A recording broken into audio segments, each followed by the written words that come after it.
Carta encíclica Fratelli Tutti del Santo Padre Francisco sobre la fraternidad y la amistad social. 1. Fratelli Tutti. Escribía San Francisco de Asís para dirigirse a todos los hermanos y las hermanas, y proponerles una forma de vida con sabor a evangelio. De esos consejos quiero destacar uno donde invita a un amor que va más allá de las barreras de la geografía y del espacio. Ahí declara feliz a quien ama al otro, tanto a su hermano cuando está lejos de él como cuando está junto a él. Con estas pocas y sencillas palabras expresó la esencia de una fraternidad abierta, que permite reconocer, valorar y amar a cada persona más allá de la cercanía física, más allá del lugar del universo donde haya nacido o donde habite. 2. Este santo del amor fraterno, de la sencillez y de la alegría, que me inspiró a escribir la encíclica Laudato Si, vuelve a motivarme para dedicar esta nueva encíclica a la fraternidad y a la amistad social. Porque San Francisco, que se sentía hermano del sol, del mar y del viento, se sabía todavía más unido a los que eran de su propia carne. Sembró paz por todas partes y caminó cerca de los pobres, de los abandonados, de los enfermos, de los descartados, de los últimos. Sin fronteras. 3. Hay un episodio de su vida que nos muestra su corazón sin confines, capaz de ir más allá de las distancias de procedencia, nacionalidad, color o religión. Es su visita al sultán Malik el Kamil, en Egipto, que significó para él un gran esfuerzo debido a su pobreza, a los pocos recursos que tenía, a la distancia y a las diferencias de idioma, cultura y religión. Este viaje, en aquel momento histórico marcado por las cruzadas, mostraba aún más la grandeza del amor tan amplio que quería vivir, deseoso de abrazar a todos. La fidelidad a su Señor era proporcional a su amor a los hermanos y a las hermanas. Sin desconocer las dificultades y peligros, San Francisco fue al encuentro del sultán con la misma actitud que pedía a sus discípulos, que sin negar su identidad, cuando fueran entre sarracenos y otros infieles. Suspensivos, no promuevan disputas ni controversias, sino que estén sometidos a toda humana criatura por Dios. En aquel contexto era un pedido extraordinario. Nos impresiona que 800 años atrás Francisco invitara a evitar toda forma de agresión o contienda y también a vivir un humilde y fraterno sometimiento, incluso ante quienes no compartían su fe. 4. Él no hacía la guerra dialéctica imponiendo doctrinas, sino que comunicaba el amor de Dios. Había entendido que Dios es amor, y el que permanece en el amor permanece en Dios. Primera de Juan 4,16. De ese modo fue un padre fecundo que despertó el sueño de una sociedad fraterna, porque solo el hombre que acepta acercarse a otros seres en su movimiento propio, no para retenerlos en el suyo, sino para ayudarles a ser más ellos mismos, se hace realmente padre. En aquel mundo plagado de torreones de vigilancia y de murallas protectoras, las ciudades vivían guerras sangrientas entre familias poderosas, al mismo tiempo que crecían las zonas miserables de las periferias excluidas. Allí Francisco acogió la verdadera paz en su interior, se liberó de todo deseo de dominio sobre los demás, se hizo uno de los últimos y buscó vivir en armonía con todos. Él ha motivado estas páginas. 5. Las cuestiones relacionadas con la fraternidad y la amistad social han estado siempre entre mis preocupaciones. Durante los últimos años me he referido a ellas reiteradas veces y en diversos lugares. Quise recoger en esta encíclica muchas de esas intervenciones situándolas en un contexto más amplio de reflexión. Además, si en la redacción de la Laudato Si tuve una fuente de inspiración en mi hermano Bartolomé, el patriarca ortodoxo que propuso con mucha fuerza el cuidado de la creación, en este caso me sentí especialmente estimulado por el gran imán Ahmad Al-Tayeb, con quien me encontré en Abu Dhabi para recordar que Dios ha creado todos los seres humanos iguales en los derechos, en los deberes y en la dignidad, y los ha llamado a convivir como hermanos entre ellos. No se trató de un mero acto diplomático sino de una reflexión hecha en diálogo y de un compromiso conjunto. Esta encíclica recoge y desarrolla grandes temas planteados en aquel documento que firmamos juntos. También acogí aquí, con mi propio lenguaje, numerosas cartas y documentos con reflexiones que recibí de tantas personas y grupos de todo el mundo.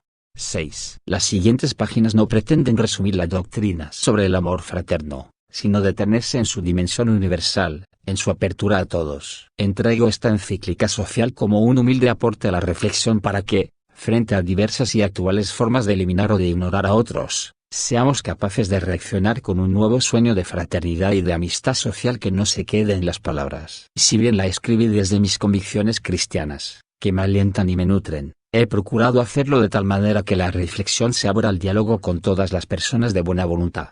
7. Asimismo, cuando estaba redactando esta carta, Irrumpió de manera inesperada la pandemia de COVID-19 que dejó al descubierto nuestras falsas seguridades. Más allá de las diversas respuestas que dieron los distintos países, se evidenció la incapacidad de actuar conjuntamente. A pesar de estar hiperconectados, existía una fragmentación que volvía más difícil resolver los problemas que nos afectan a todos. Si alguien cree que solo se trataba de hacer funcionar mejor lo que ya hacíamos, o que el único mensaje es que debemos mejorar los sistemas y las reglas ya existentes, está negando la realidad.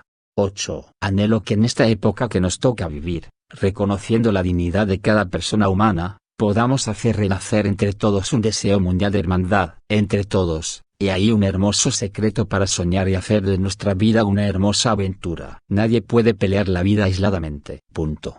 Suspensivos. Se necesita una comunidad que nos sostenga, que nos ayude y en la que nos ayudemos unos a otros a mirar hacia adelante. Qué importante es soñar juntos. Punto. Suspensivos. Solo se corre el riesgo de tener espejismos, en los que ves lo que no hay. Los sueños se construyen juntos. Soñemos como una única humanidad, como caminantes de la misma carne humana, como hijos de esta misma tierra que nos cobija a todos, cada uno con la riqueza de su fe o de sus convicciones, cada uno con su propia voz, todos hermanos. Capítulo primero. Las sombras de un mundo cerrado. 9. Sin pretender realizar un análisis exhaustivo ni poner en consideración todos los aspectos de la realidad que vivimos, propongo solo estar atentos ante algunas tendencias del mundo actual que desfavorecen el desarrollo de la fraternidad universal. Sueños que se rompen en pedazos. 10. Durante décadas parecía que el mundo había aprendido de tantas guerras y fracasos y se dirigía lentamente hacia diversas formas de integración. Por ejemplo, avanzó el sueño de una Europa unida, capaz de reconocer raíces comunes y de alegrarse con la diversidad que la habita. Recordemos la firme convicción de los padres fundadores de la Unión Europea, los cuales deseaban un futuro basado en la capacidad de trabajar juntos para superar las divisiones, favoreciendo la paz y la comunión entre todos los pueblos del continente. También tomó fuerza el anhelo de una integración latinoamericana y comenzaron a darse algunos pasos. En otros países y regiones hubo intentos de pacificación y acercamientos que lograron frutos y otros que parecían promisorios. 11. Pero la historia da muestras de estar volviendo atrás. Se encienden conflictos anacrónicos que se consideraban superados. Resurgen nacionalismos cerrados, exasperados, resentidos y agresivos. En varios países una idea de la unidad del pueblo y de la nación, penetrada por diversas ideologías, crea nuevas formas de egoísmo y de pérdida del sentido social enmascaradas bajo una supuesta defensa de los intereses nacionales. Lo que nos recuerda que cada generación ha de hacer suyas las luchas y los logros de las generaciones pasadas y llevarlas a metas más altas aún. Es el camino. El bien, como también el amor, la justicia y la solidaridad, no se alcanzan de una vez para siempre, han de ser conquistados cada día. No es posible conformarse con lo que ya se ha conseguido en el pasado e instalarse, y disfrutarlo como si esa situación nos llevara a desconocer que todavía muchos hermanos nuestros sufren situaciones de injusticia que nos reclaman a todos.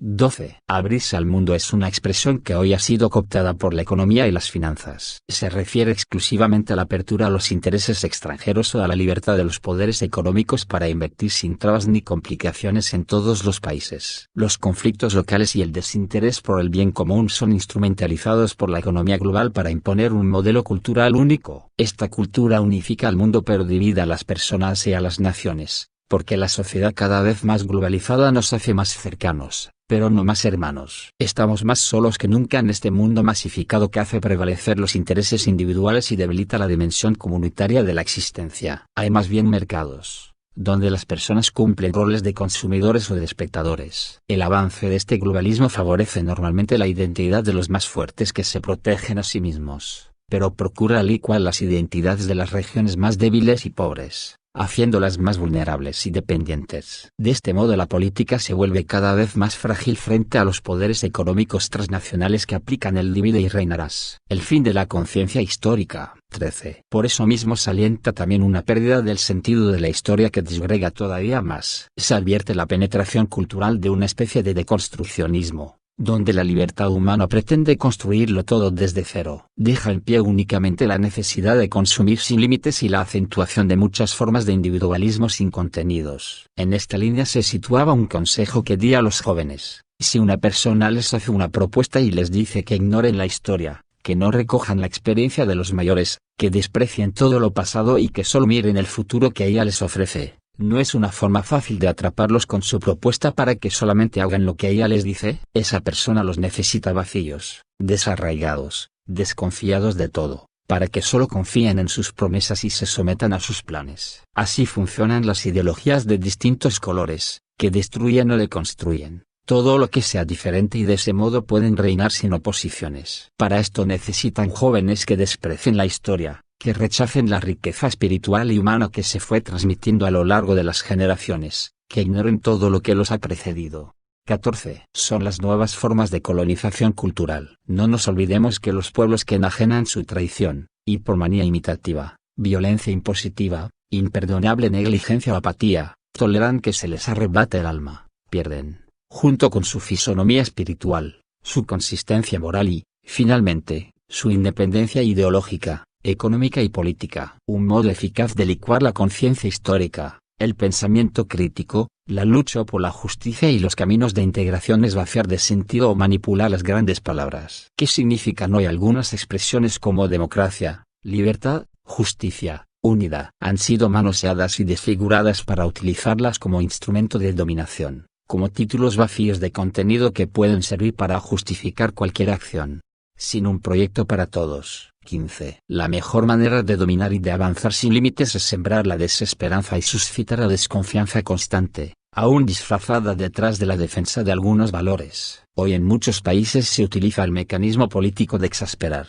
exacerbar y polarizar. Por diversos caminos se niega a otros el derecho a existir y a opinar, y para ello se acude a la estrategia de ridiculizarlos, sospechar de ellos, cercarlos. No se recoge su parte de verdad, sus valores, y de este modo la sociedad se empobrece y se reduce a la prepotencia del más fuerte. La política ya no es así una discusión sana sobre proyectos a largo plazo para el desarrollo de todos y el bien común, sino solo recetas inmediatistas de marketing que encuentran en la destrucción del otro el recurso más eficaz. En este juego mezquino de las descalificaciones, el debate es manipulado hacia el estado permanente de cuestionamiento y confrontación. 16. En esta pugna de intereses que nos enfrenta a todos contra todos, donde vencer pasa a ser sinónimo de destruir, ¿cómo es posible levantar la cabeza para reconocer al vecino o para ponerse al lado del que está caído en el camino? Un proyecto con grandes objetivos para el desarrollo de toda la humanidad hoy suena a delirio. Aumentan las distancias entre nosotros, y la marcha dura y lenta hacia un mundo unido y más justo sufre un nuevo y drástico retroceso. 17. Cuidar el mundo que nos rodea y contiene es cuidarnos a nosotros mismos. Pero necesitamos constituirnos en un nosotros que habita la casa común. Ese cuidado no interesa a los poderes económicos que necesitan un rédito rápido. Frecuentemente las voces que se levantan para la defensa del medio ambiente son acalladas o ridiculizadas, disfrazando de racionalidad lo que son solo intereses particulares. En esta cultura que estamos gestando, vacía, inmediatista y sin un proyecto común, es previsible que, ante el agotamiento de algunos recursos, se vaya creando un escenario favorable para nuevas guerras, disfrazadas detrás de nobles reivindicaciones.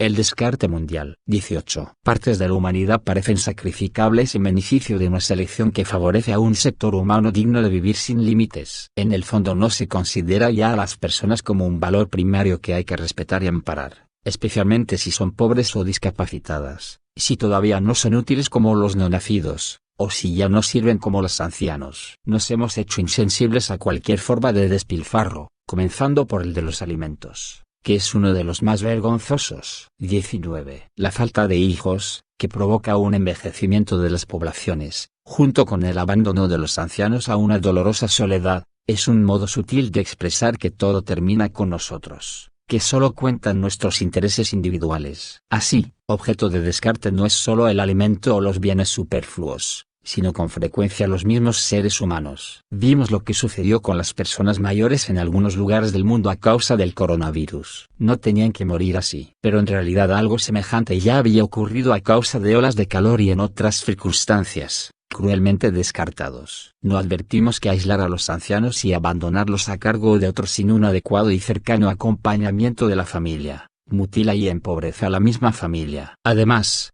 termina privando a los jóvenes de ese necesario contacto con sus raíces y con una sabiduría que la juventud por sí sola no puede alcanzar.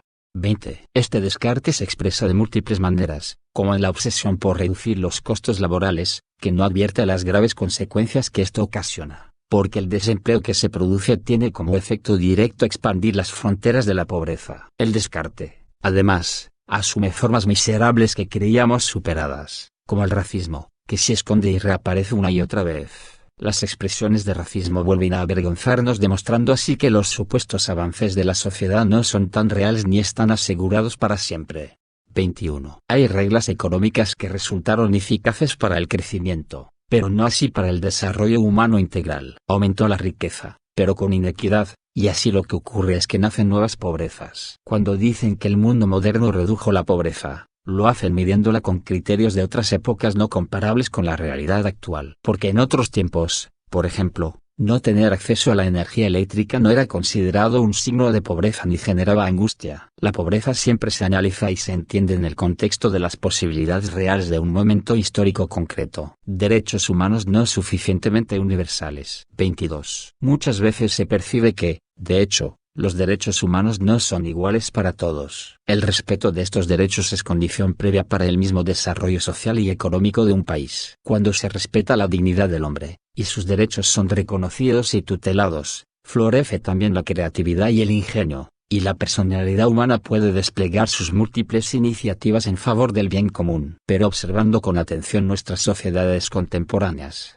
encontramos numerosas contradicciones que nos llevan a preguntarnos si verdaderamente la igual dignidad de todos los seres humanos, proclamada solemnemente hace 70 años, es reconocida, respetada, protegida y promovida en todas las circunstancias. En el mundo de hoy persisten numerosas formas de injusticia, nutridas por visiones antropológicas reductivas y por un modelo económico basado en las ganancias, que no dudan en explotar, descartar e incluso matar al hombre. Mientras una parte de la humanidad vive en opulencia, otra parte ve su propia dignidad desconocida, despreciada o pisoteada y sus derechos fundamentales ignorados o violados. ¿Qué dice esto acerca de la igualdad de derechos fundada en la misma dignidad humana? 23. De modo semejante, la organización de las sociedades en todo el mundo todavía está lejos de reflejar con claridad que las mujeres tienen exactamente la misma dignidad e idénticos derechos que los varones. Se afirma algo con las palabras, pero las decisiones y la realidad gritan otro mensaje. Es un hecho que doblemente pobres son las mujeres que sufren situaciones de exclusión, maltrato y violencia, porque frecuentemente se encuentran con menores posibilidades de defender sus derechos. 24. Reconozcamos igualmente que, a pesar de que la comunidad internacional ha adoptado diversos acuerdos para poner fin a la esclavitud en todas sus formas, y ha dispuesto varias estrategias para combatir este fenómeno, todavía hay millones de personas, niños, hombres y mujeres de todas las edades, privados de su libertad y obligados a vivir en condiciones similares a la esclavitud. Suspensivos. Hoy como ayer, en la raíz de la esclavitud se encuentra una concepción de la persona humana que admite que pueda ser tratada como un objeto. Suspensivos. La persona humana, creada a imagen y semejanza de Dios, queda privada de la libertad, mercantilizada, y reducida a ser propiedad de otro, con la fuerza, el engaño o la constricción física o psicológica, es tratada como un medio y no como un fin. Las redes criminales utilizan hábilmente las modernas tecnologías informáticas para embaucar a jóvenes y niños en todas las partes del mundo. La aberración no tiene límites cuando se somete a mujeres, luego forzadas a abortar, un acto abominable que llega incluso al secuestro con el fin de vender sus órganos. Esto convierte a la trata de personas y a otras formas actuales de esclavitud en un problema mundial que necesita ser tomado en serio por la humanidad en su conjunto, porque como las organizaciones criminales utilizan redes globales para lograr sus objetivos, la acción para derrotar a este fenómeno requiere un esfuerzo conjunto y también global por parte de los diferentes agentes que conforman la sociedad.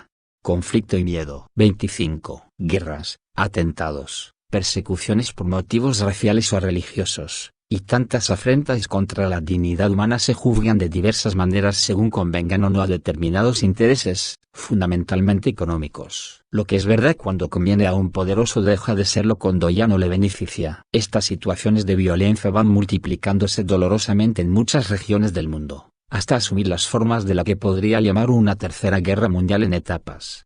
26. Esto no llama la atención si advertimos la ausencia de horizontes que nos congreguen, porque en toda guerra lo que aparece en ruinas es el mismo proyecto de fraternidad, inscrito en la vocación de la familia humana, por lo que cualquier situación de amenaza alimenta la desconfianza y el repliegue. 24. Así, nuestro mundo avanza en una dicotomía sin sentido con la pretensión de garantizar la estabilidad y la paz en base a una falsa seguridad sustentada por una mentalidad de miedo y desconfianza.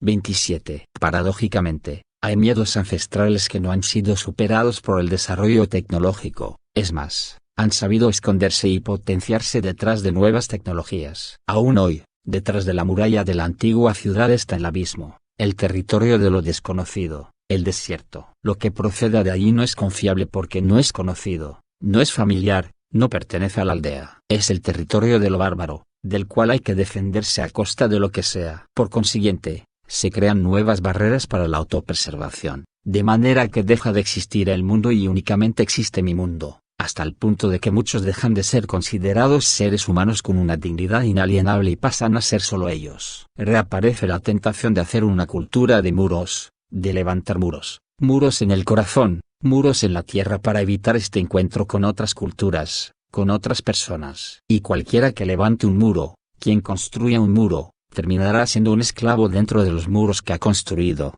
sin horizontes. Porque le falta esta alteridad. 28. La soledad, los miedos y la inseguridad de tantas personas que se sienten abandonadas por el sistema, hacen que se vaya creando un terreno fértil para las mafias. Porque ellas se afirman presentándose como protectoras de los olvidados, muchas veces a través de diversas ayudas, mientras persiguen sus intereses criminales. Hay una pedagogía típicamente mafiosa que, con una falsa mística comunitaria, crea lazos de dependencia y de subordinación de los que es muy difícil liberarse. Globalización y progreso sin un rumbo común. 29. Con el gran imán Ahmad Al-Tayeb no ignoramos los avances positivos que se dieron en la ciencia, la tecnología, la medicina, la industria y el bienestar, sobre todo en los países desarrollados. No obstante, subrayamos que, junto a tales progresos históricos, grandes y valiosos, se constata un deterioro de la ética, que condiciona la acción internacional, y un debilitamiento de los valores espirituales y del sentido de responsabilidad. Todo eso contribuye a que se difunda una sensación general de frustración, de soledad y de desesperación. Punto. Suspensivos, nacen focos de tensión y se acumulan armas y municiones, en una situación mundial dominada por la incertidumbre, la desilusión y el miedo al futuro y controlada por intereses económicos miopes. También señalamos las fuertes crisis políticas, la injusticia y la falta de una distribución equitativa de los recursos naturales. Punto.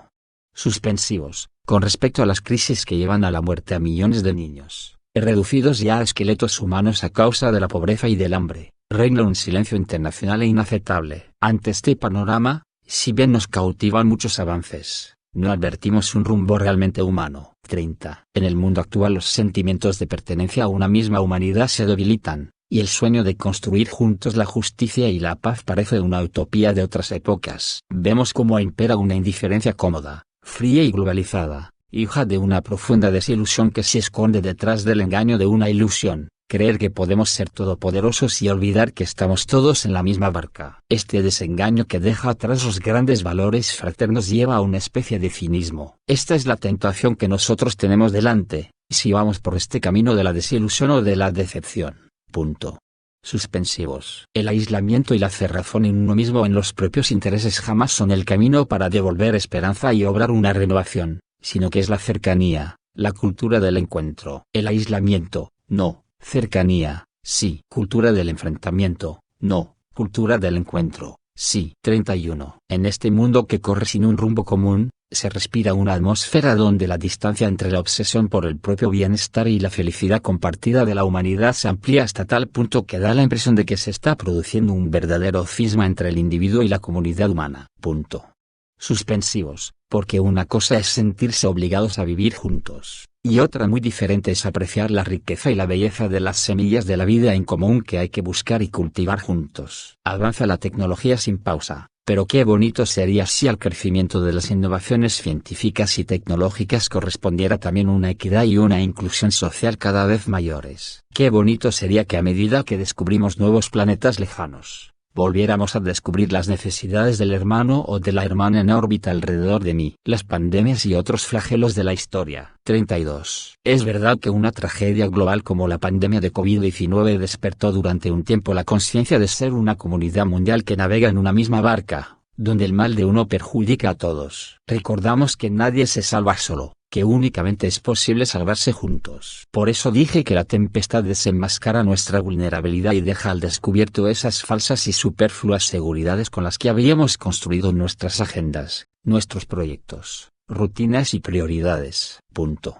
Suspensivos. Con la tempestad, se cayó el maquillaje de esos estereotipos con los que disfrazábamos nuestros egos siempre pretenciosos de querer aparentar, y dejó al descubierto, una vez más, esa bendita pertenencia común de la que no podemos ni queremos evadirnos, esa pertenencia de hermanos.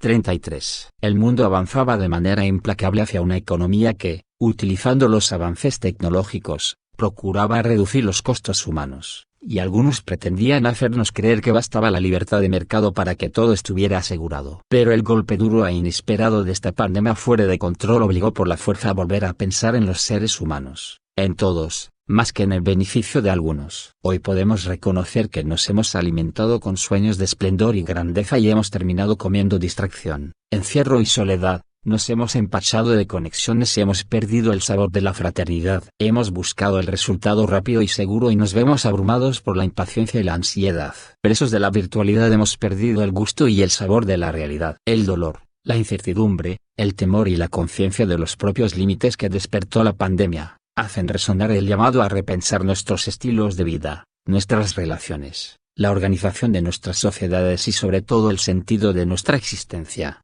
34. Si todo está conectado, es difícil pensar que este desastre mundial no tenga relación con nuestro modo de enfrentar la realidad, pretendiendo ser señores absolutos de la propia vida y de todo lo que existe. No quiero decir que se trata de una suerte de castigo divino. Tampoco bastaría afirmar que el daño causado a la naturaleza termina cobrándose nuestros atropellos. Es la realidad misma que gime y se revela. Viene a la mente el célebre verso del poeta Virgilio que evoca las lágrimas de las cosas o de la historia. 35. Pero olvidamos rápidamente las lecciones de la historia, maestra de vida. Pasada la crisis sanitaria, la peor reacción sería la de caer aún más en una fiebre consumista y en nuevas formas de autopreservación egoísta. Ojalá que al final ya no estén los otros, sino solo un nosotros. Ojalá no se trate de otro episodio severo de la historia del que no hayamos sido capaces de aprender. Ojalá no nos olvidemos de los ancianos que murieron por falta de respiradores, en parte como resultado de sistemas de salud desmantelados año tras año. Ojalá que tanto dolor no sea inútil, que demos un salto hacia una forma nueva de vida y descubramos definitivamente que nos necesitamos y nos debemos los unos a los otros, para que la humanidad renazca con todos los rostros, todas las manos y todas las voces, más allá de las fronteras que hemos creado.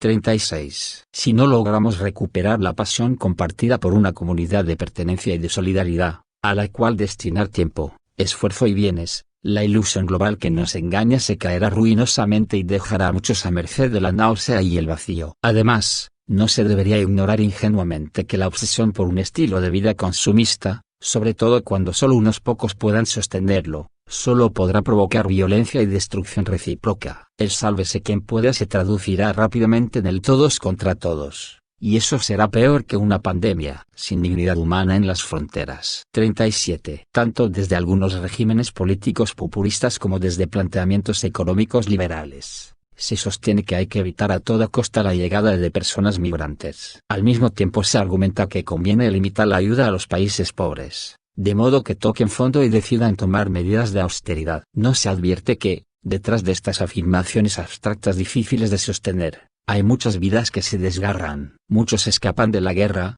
de persecuciones, de catástrofes naturales. Otros, con todo derecho, buscan oportunidades para ellos y para sus familias. Sueñan con un futuro mejor y desean crear las condiciones para que se haga realidad. 38. Lamentablemente, otros son atraídos por la cultura occidental, a veces con expectativas poco realistas que los exponen a grandes desilusiones. Traficantes sin escrúpulos, a menudo vinculados a los cárteles de la droga y de las armas, explotan la situación de debilidad de los inmigrantes, que a lo largo de su viaje con demasiada frecuencia experimentan la violencia, la trata de personas, el abuso psicológico y físico, y sufrimientos indescriptibles. Los que emigran tienen que separarse de su propio contexto de origen y con frecuencia viven un desarraigo cultural y religioso. La fractura también concierne a las comunidades de origen, que pierden a los elementos más vigorosos y emprendedores, y a las familias, en particular cuando emigra uno de los padres o ambos, dejando a los hijos en el país de origen. Por consiguiente, también hay que reafirmar el derecho a no emigrar, es decir,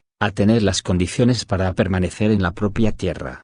39. Para colmo, en algunos países de llegada, los fenómenos migratorios suscitan alarma y miedo, a menudo fomentados y explotados con fines políticos. Se difunde así una mentalidad xenófoba, de gente cerrada y replegada sobre sí misma. Los migrantes no son considerados suficientemente dignos para participar en la vida social como cualquier otro, y se olvida que tienen la misma dignidad intrínseca de cualquier persona. Por lo tanto, deben ser protagonistas de su propio rescate. Nunca se dirá que no son humanos, pero, en la práctica, con las decisiones y el modo de tratarlos, se expresa que se los considera menos valiosos, menos importantes, menos humanos. Es inaceptable que los cristianos compartan esta mentalidad y estas actitudes, haciendo prevalecer a veces ciertas preferencias políticas por encima de hondas convicciones de la propia fe, la inalienable dignidad de cada persona humana más allá de su origen, color o religión, y la ley suprema del amor fraterno. 40. Las migraciones constituirán un elemento determinante del futuro del mundo, pero hoy están afectadas por una pérdida de ese sentido de la responsabilidad fraterna, sobre el que se basa toda sociedad civil. Europa, por ejemplo, corre serios riesgos de ir por esa senda. Sin embargo, inspirándose en su gran patrimonio cultural y religioso, tiene los instrumentos necesarios para defender la centralidad de la persona humana y encontrar un justo equilibrio entre el deber moral de tutelar los derechos de sus ciudadanos, por una parte, y, por otra, el de garantizar la asistencia y la acogida de los inmigrantes. 41. Comprendo que ante las personas migrantes algunos tengan dudas y sientan temores. Lo entiendo como parte del instinto natural de autodefensa. Pero también es verdad que una persona y un pueblo solo son fecundos si saben integrar creativamente en su interior la apertura a los otros. Invito a ir más allá de esas reacciones primarias, porque el problema es cuando esas dudas y esos miedos condicionan nuestra forma de pensar y de actuar hasta el punto de convertirnos en seres intolerantes, cerrados y quizás, sin darnos cuenta, incluso racistas. El miedo nos priva así del deseo y de la capacidad de encuentro con el otro. La ilusión de la comunicación. 42. Paradójicamente, mientras se desarrollan actitudes cerradas e intolerantes que nos clausuran ante los otros, se acortan o desaparecen las distancias hasta el punto de que deja de existir el derecho a la intimidad. Todo se convierte en una especie de espectáculo que puede ser espiado, vigilado, y la vida se expone a un control constante. En la comunicación digital se quiere mostrar todo y cada individuo se convierte en objeto de miradas que hurgan, desnudan y divulgan, frecuentemente de manera anónima. El respeto al otro se hace pedazos y, de esa manera, al mismo tiempo que lo desplazo, lo ignoro y lo mantengo lejos, sin pudor alguno puedo invadir su vida hasta el extremo. 43. Por otra parte, los movimientos digitales de odio y destrucción no constituyen, como algunos pretenden hacer creer, una forma adecuada de cuidado grupal, sino meras asociaciones contra un enemigo. En cambio, los medios de comunicación digitales pueden exponer al riesgo de dependencia, de aislamiento y de progresiva pérdida de contacto con la realidad concreta, obstaculizando el desarrollo de relaciones interpersonales auténticas. 46. Hacen falta gestos físicos, expresiones del rostro, silencios, lenguaje corporal, y hasta el perfume, el temblor de las manos, el rubor, la transpiración, porque todo eso habla y forma parte de la comunicación humana. Las relaciones digitales, que eximen del laborioso cultivo de una amistad, de una reciprocidad estable, e incluso de un consenso que madura con el tiempo, tienen apariencia de sociabilidad. No construyen verdaderamente un nosotros, sino que suelen disimular y amplificar el mismo individualismo que se expresa en la xenofobia y en el desprecio de los débiles. La conexión digital no basta para tender puentes, no alcanza para unir a la humanidad. Agresividad sin pudor. 44. Al mismo tiempo que las personas preservan su aislamiento consumista y cómodo, eligen una vinculación constante y febril. Esto favorece la ebullición de formas insólitas de agresividad, de insultos, maltratos, descalificaciones, latigazos verbales hasta destrozar la figura del otro, en un desenfreno que no podría existir en el contacto cuerpo a cuerpo sin que termináramos destruyéndonos entre todos. La agresividad social encuentra en los dispositivos móviles y ordenadores un espacio de ampliación sin igual. 45. Ello ha permitido que las ideologías pierdan todo pudor. Lo que hasta hace pocos años no podía ser dicho por alguien sin el riesgo de perder el respeto de todo el mundo, hoy puede ser expresado con toda crudeza aún por algunas autoridades políticas y permanecer impune. No cabe ignorar que en el mundo digital están en juego ingentes intereses económicos, capaces de realizar formas de control tan sutiles como invasivas, creando mecanismos de manipulación de las conciencias y del proceso democrático. El funcionamiento de muchas plataformas a menudo acaba por favorecer el encuentro entre personas que piensan del mismo modo, obstaculizando la confrontación entre las diferencias. Estos circuitos cerrados facilitan la difusión de informaciones y noticias falsas, fomentando prejuicios y odios. 46. Conviene reconocer que los fanatismos que llevan a destruir a otros son protagonizados también por personas religiosas, sin excluir a los cristianos, que pueden formar parte de redes de violencia verbal a través de Internet y de los diversos foros o espacios de intercambio digital. Aún en medios católicos se pueden perder los límites, se suele naturalizar la difamación y la calumnia, y parece quedar fuera toda ética y respeto por la fama ajena. ¿Qué se aporta así a la fraternidad que el Padre común nos propone? Información sin sabiduría. 47. La verdadera sabiduría supone el encuentro con la realidad. Pero hoy todo se puede producir, disimular, alterar. Esto hace que el encuentro directo con los límites de la realidad se vuelva intolerable. Como consecuencia, se opera un mecanismo de selección y se crea el hábito de separar inmediatamente lo que me gusta de lo que no me gusta, lo atractivo de lo feo. Con la misma lógica se eligen las personas con las que uno decide compartir el mundo. Así las personas o situaciones que herían nuestra sensibilidad o nos provocaban desagrado hoy sencillamente son eliminadas en las redes virtuales, construyendo un círculo virtual que nos aísla del entorno en el que vivimos. 48. El sentarse a escuchar a otro, característico de un encuentro humano, es un paradigma de actitud receptiva, de quien supera el narcisismo y recibe al otro, le presta atención, lo acoge en el propio círculo. Pero el mundo de hoy es en su mayoría un mundo sordo. Suspensivos. A veces la velocidad del mundo moderno, lo frenético nos impide escuchar bien lo que dice otra persona. Y cuando está a la mitad de su diálogo, ya lo interrumpimos y le queremos contestar cuando todavía no terminó de decir. No hay que perder la capacidad de escucha. San Francisco de Asís escuchó la voz de Dios, escuchó la voz del pobre, escuchó la voz del enfermo, escuchó la voz de la naturaleza. Y todo eso lo transforma en un estilo de vida. Deseo que la semilla de San Francisco crezca en tantos corazones. 49. Al desaparecer el silencio y la escucha, convirtiendo todo en tecleos y mensajes rápidos y ansiosos, se pone en riesgo esta estructura básica de una sabia comunicación humana. Se crea un nuevo estilo de vida donde uno construye lo que quiere tener delante, excluyendo todo aquello que no se pueda controlar o conocer superficial e instantáneamente. Esta dinámica, por su lógica intrínseca, impide la reflexión serena que podría llevarnos a una sabiduría común. 50. Podemos buscar juntos la verdad en el diálogo, en la conversación reposado en la discusión apasionada. Es un camino perseverante,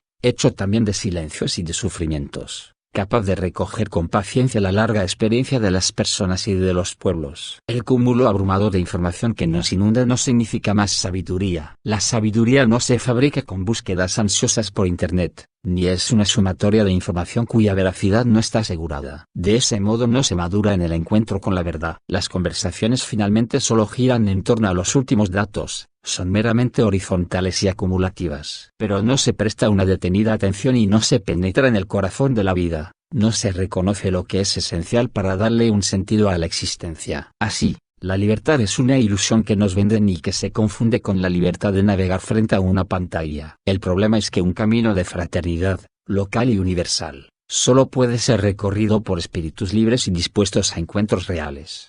Sometimientos y autodesprecios. 51. Algunos países exitosos desde el punto de vista económico son presentados como modelos culturales para los países poco desarrollados, en lugar de procurar que cada uno crezca con su estilo propio, para que desarrolle sus capacidades de innovar desde los valores de su cultura. Esta nostalgia superficial y triste, que lleva a copiar y comprar en lugar de crear, da espacio a una autoestima nacional muy baja. En los sectores acomodados de muchos países pobres, y a veces en quienes han logrado salir de la pobreza, se advierte la incapacidad de aceptar características y procesos propios, cayendo en un menosprecio de la propia identidad cultural como si fuera la única causa de los males. 52. Destrozar la autoestima de alguien es una manera fácil de dominarlo. Detrás de estas tendencias que buscan homogeneizar el mundo, afloran intereses de poder que se benefician del bajo aprecio de sí, al tiempo que, A través de los medios y de las redes se intenta crear una nueva cultura al servicio de los más poderosos. Esto es aprovechado por el ventajismo de la especulación financiera y la expoliación, donde los pobres son los que siempre pierden. Por otra parte, ignorar la cultura de un pueblo hace que muchos líderes políticos no logren implementar un proyecto eficiente que pueda ser libremente asumido y sostenido en el tiempo. 53. Se olvida que no existe peor alienación que experimentar que no se tienen raíces, que no se pertenece a nadie. Una tierra será fecunda, un pueblo dará fruto, y podrá engendrar el día de mañana solo en la medida que genere relaciones de pertenencia entre sus miembros, que cree lazos de integración entre las generaciones y las distintas comunidades que la conforman, y también en la medida que rompa los círculos que aturden los sentidos alejándonos cada vez más los unos de los otros. Esperanza. 54. A pesar de estas sombras densas que no conviene ignorar, en las próximas páginas quiero hacerme eco de tantos caminos de esperanza. Porque Dios sigue derramando en la humanidad semillas de bien. La reciente pandemia nos permitió rescatar y valorizar a tantos compañeros y compañeras de viaje que, en el miedo, reaccionaron donando la propia vida. Fuimos capaces de reconocer cómo nuestras vidas están tejidas y sostenidas por personas comunes que, sin lugar a dudas, escribieron los acontecimientos decisivos de nuestra historia compartida: médicos, enfermeros y enfermeras, farmacéuticos, empleados de los supermercados, personal de limpieza, cuidadores, transportistas, hombres y mujeres que trabajan para proporcionar servicios esenciales y seguridad, voluntarios, sacerdotes, religiosas. Comprendieron que nadie se salva solo. 55. Invito a la esperanza, que nos habla de una realidad que está enraizada en lo profundo del ser humano, independientemente de las circunstancias concretas y los condicionamientos históricos en que vive. Nos habla de una sed, de una aspiración, de un anhelo de plenitud, de vida lograda, de un querer tocar lo grande, lo que llena el corazón y eleva el espíritu hacia cosas grandes, como la verdad, la bondad y la belleza, la justicia y el amor. Suspensivos. La esperanza es audaz, sabe mirar más allá de la comodidad personal, de las pequeñas seguridades y compensaciones que estrechan el horizonte, para abrirse a grandes ideales que hacen la vida más bella y digna. Caminemos en esperanza. Capítulo 2. Un extraño en el camino. 56. Todo lo que mencioné en el capítulo anterior es más que una séptica descripción de la realidad, ya que los gozos y las esperanzas, las tristezas y las angustias de los hombres de nuestro tiempo, sobre todo de los pobres y de cuantos sufren, son a la vez gozos y esperanzas, tristezas y angustias de los discípulos de Cristo. Nada hay verdaderamente humano que no encuentre eco en su corazón. En el intento de buscar una luz en medio de lo que estamos viviendo, y antes de plantear algunas líneas de acción, propongo dedicar un capítulo a una parábola dicha por Jesucristo hace 2000 años. Porque, si bien esta carta está dirigida a todas las personas de buena voluntad, más allá de sus convicciones religiosas, la parábola se expresa de tal manera que cualquiera de nosotros puede dejarse interpelar por ella. Un maestro de la ley se levantó y le preguntó a Jesús para ponerlo a prueba: Maestro, ¿qué debo hacer para heredar la vida eterna? Jesús le preguntó a su vez: ¿Qué está escrito en la ley? ¿Qué lees en ella? Él le respondió: Amarás al Señor, tu Dios, con todo tu corazón, con toda tu alma, con todas tus fuerzas y con toda tu mente, y al prójimo como a ti mismo. Entonces Jesús le dijo: Has respondido bien, pero ahora practícalo y vivirás. El maestro de la ley, queriendo justificarse, le volvió a preguntar: ¿Quién es mi prójimo? Jesús tomó la palabra y dijo: Un hombre bajaba de Jerusalén a Jericó y cayó en manos de unos ladrones, quienes, después de despojarlo de todo y herirlo, se fueron, dejándolo por muerto. Por casualidad, un sacerdote bajaba por el mismo camino, lo vio, dio un rodeo y pasó de largo. Igual hizo un levita, que llegó al mismo lugar, dio un rodeo y pasó de largo. En cambio, un samaritano, que iba de viaje, llegó a donde estaba el hombre herido y, al verlo, se conmovió profundamente, se acercó y le vendó sus heridas, curándolas con aceite y vino. Después lo cargó sobre su propia cabalgadura, lo llevó a un albergue y se quedó cuidándolo. A la mañana siguiente le dio al dueño del albergue 2 monedas de plata y le dijo: Cuídalo, y, si gastas de más, te lo pagaré a mi regreso. ¿Cuál de estos 3 te parece que se comportó como prójimo del hombre que cayó en manos de los ladrones? El maestro de la ley respondió: El que lo trató con misericordia. Entonces Jesús le dijo: Tienes que ir y hacer lo mismo. Lucas 10,25-37. El trasfondo. 57. Esta parábola recoge un trasfondo de siglos. Poco después de la narración de la creación del mundo y del ser humano, la Biblia plantea el desafío de las relaciones entre nosotros. Caín destruye a su hermano Abel, y resuena la pregunta de Dios: ¿dónde está tu hermano Abel? Génesis 4,9. La respuesta es la misma que frecuentemente damos nosotros: ¿acaso yo soy guardián de mi hermano? Al preguntar, Dios cuestiona todo tipo de determinismo o fatalismo que pretenda justificar la indiferencia como única respuesta posible. Nos habilita, por el contrario, a crear una cultura diferente que nos oriente a superar las enemistades y a cuidarnos unos a otros. 58. El libro de Job acude al hecho de tener un mismo creador como base para sostener algunos derechos comunes. ¿Acaso el que me formó en el vientre no lo formó también a él y nos modeló del mismo modo en la matriz? 31,15. Muchos siglos después, San Ireneo lo expresa con la imagen de la melodía: el amante de la verdad no debe dejarse engañar por el intervalo particular de cada tono, ni suponer un creador para uno y otro para otro. Punto. Suspensivos, sino uno solo. 59. En las tradiciones judías, el imperativo de amar y cuidar al otro parecía restringirse a las relaciones entre los miembros de una misma nación. El antiguo precepto amarás a tu prójimo como a ti mismo, Levítico 19,18, se entendía ordinariamente como referido a los connacionales. Sin embargo, especialmente en el judaísmo que se desarrolló fuera de la tierra de Israel, los confines se fueron ampliando. Apareció la invitación a no hacer a los otros lo que no quieres que te hagan. Comparece Tobías 4,15. El sabio y el, siglo I a. 100. Decía al respecto: esto es la ley y los profetas. Todo lo demás es comentario. El deseo de imitar las actitudes divinas llevó a superar aquella tendencia a limitarse a los más cercanos. La misericordia de cada persona se extiende a su prójimo, pero la misericordia del Señor alcanza a todos los vivientes. Siracides 18,13.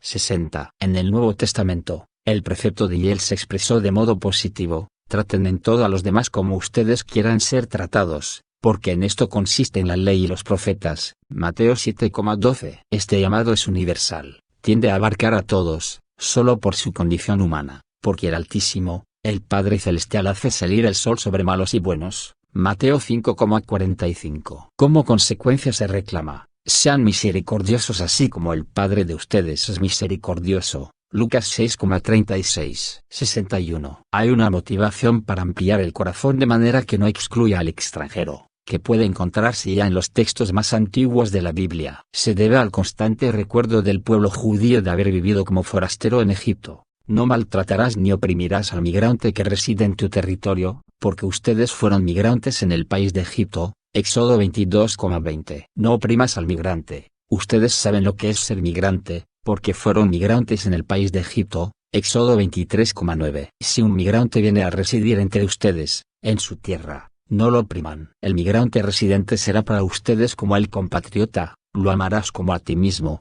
porque ustedes fueron migrantes en el país de Egipto. Levítico 19,33-34. Si cosechas tu viña, no vuelvas a por más uvas. Serán para el migrante, el huérfano y la viuda. Recuerda que fuiste esclavo en el país de Egipto. Deuteronomio 24,21-22. En el Nuevo Testamento resuena con fuerza el llamado al amor fraterno. Toda la ley alcanza su plenitud en un solo precepto: amarás a tu prójimo como a ti mismo. Gálatas 5,14. Quien ama a su hermano permanece en la luz y no tropieza. Pero quien aborrece a su hermano está y camina en las tinieblas. Primera de Juan 2,10-11. Nosotros sabemos que hemos pasado de la muerte a la vida, porque amamos a los hermanos. Quien no ama permanece en la muerte. Primera de Juan 3,14. Quien no ama a su hermano, a quien ve, no puede amar a Dios, a quien no ve. Primera de Juan 4,20. 62. Aún esta propuesta de amor podía entenderse mal. Por algo, frente a la tentación de las primeras comunidades cristianas de crear grupos cerrados y aislados, San Pablo exhortaba a sus discípulos a tener caridad entre ellos y con todos. Primera de Tesalonicenses 3,12. Y en la comunidad de Juan se pedía que los hermanos fueran bien recibidos, incluso los que están de paso.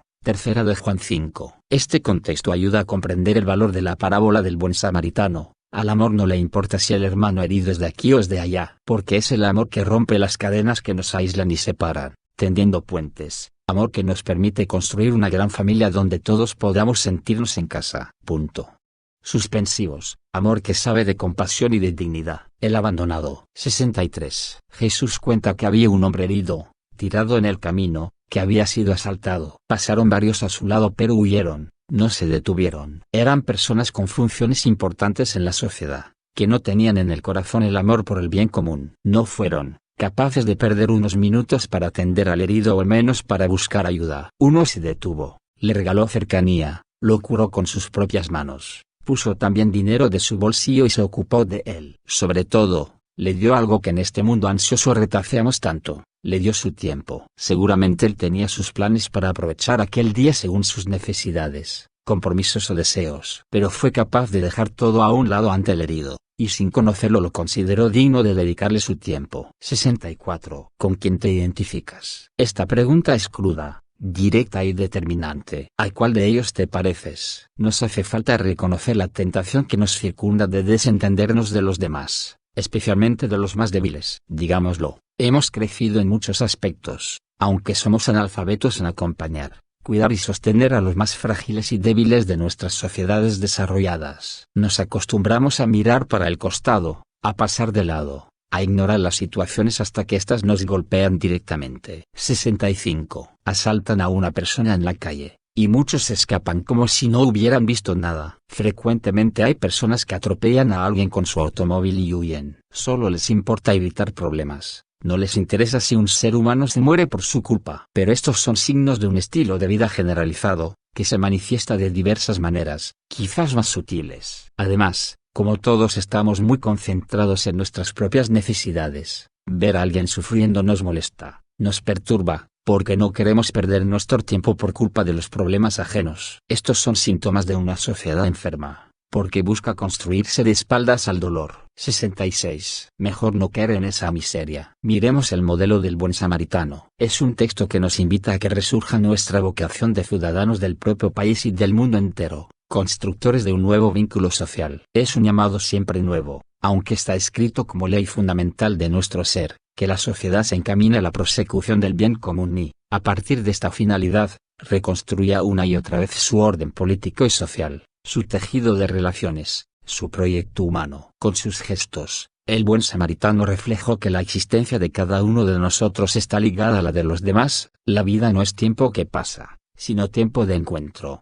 67. Esta parábola es un icono iluminador, capaz de poner de manifiesto la opción de fondo que necesitamos tomar para reconstruir este mundo que nos duele. Ante tanto dolor, ante tanta herida, la única salida es ser como el buen samaritano. Toda otra opción termina bien al lado de los salteadores o bien al lado de los que pasan de largo, sin compadecerse del dolor del hombre herido en el camino. La parábola nos muestra con qué iniciativas se puede rehacer una comunidad a partir de hombres y mujeres que hacen propia la fragilidad de los demás, que no dejan que se erija una sociedad de exclusión, sino que se hacen prójimos y levantan y rehabilitan al caído, para que el bien sea común. Al mismo tiempo, la parábola nos advierte sobre ciertas actitudes de personas que solo se miran a sí mismas y no se hacen cargo de las exigencias ineludibles de la realidad humana.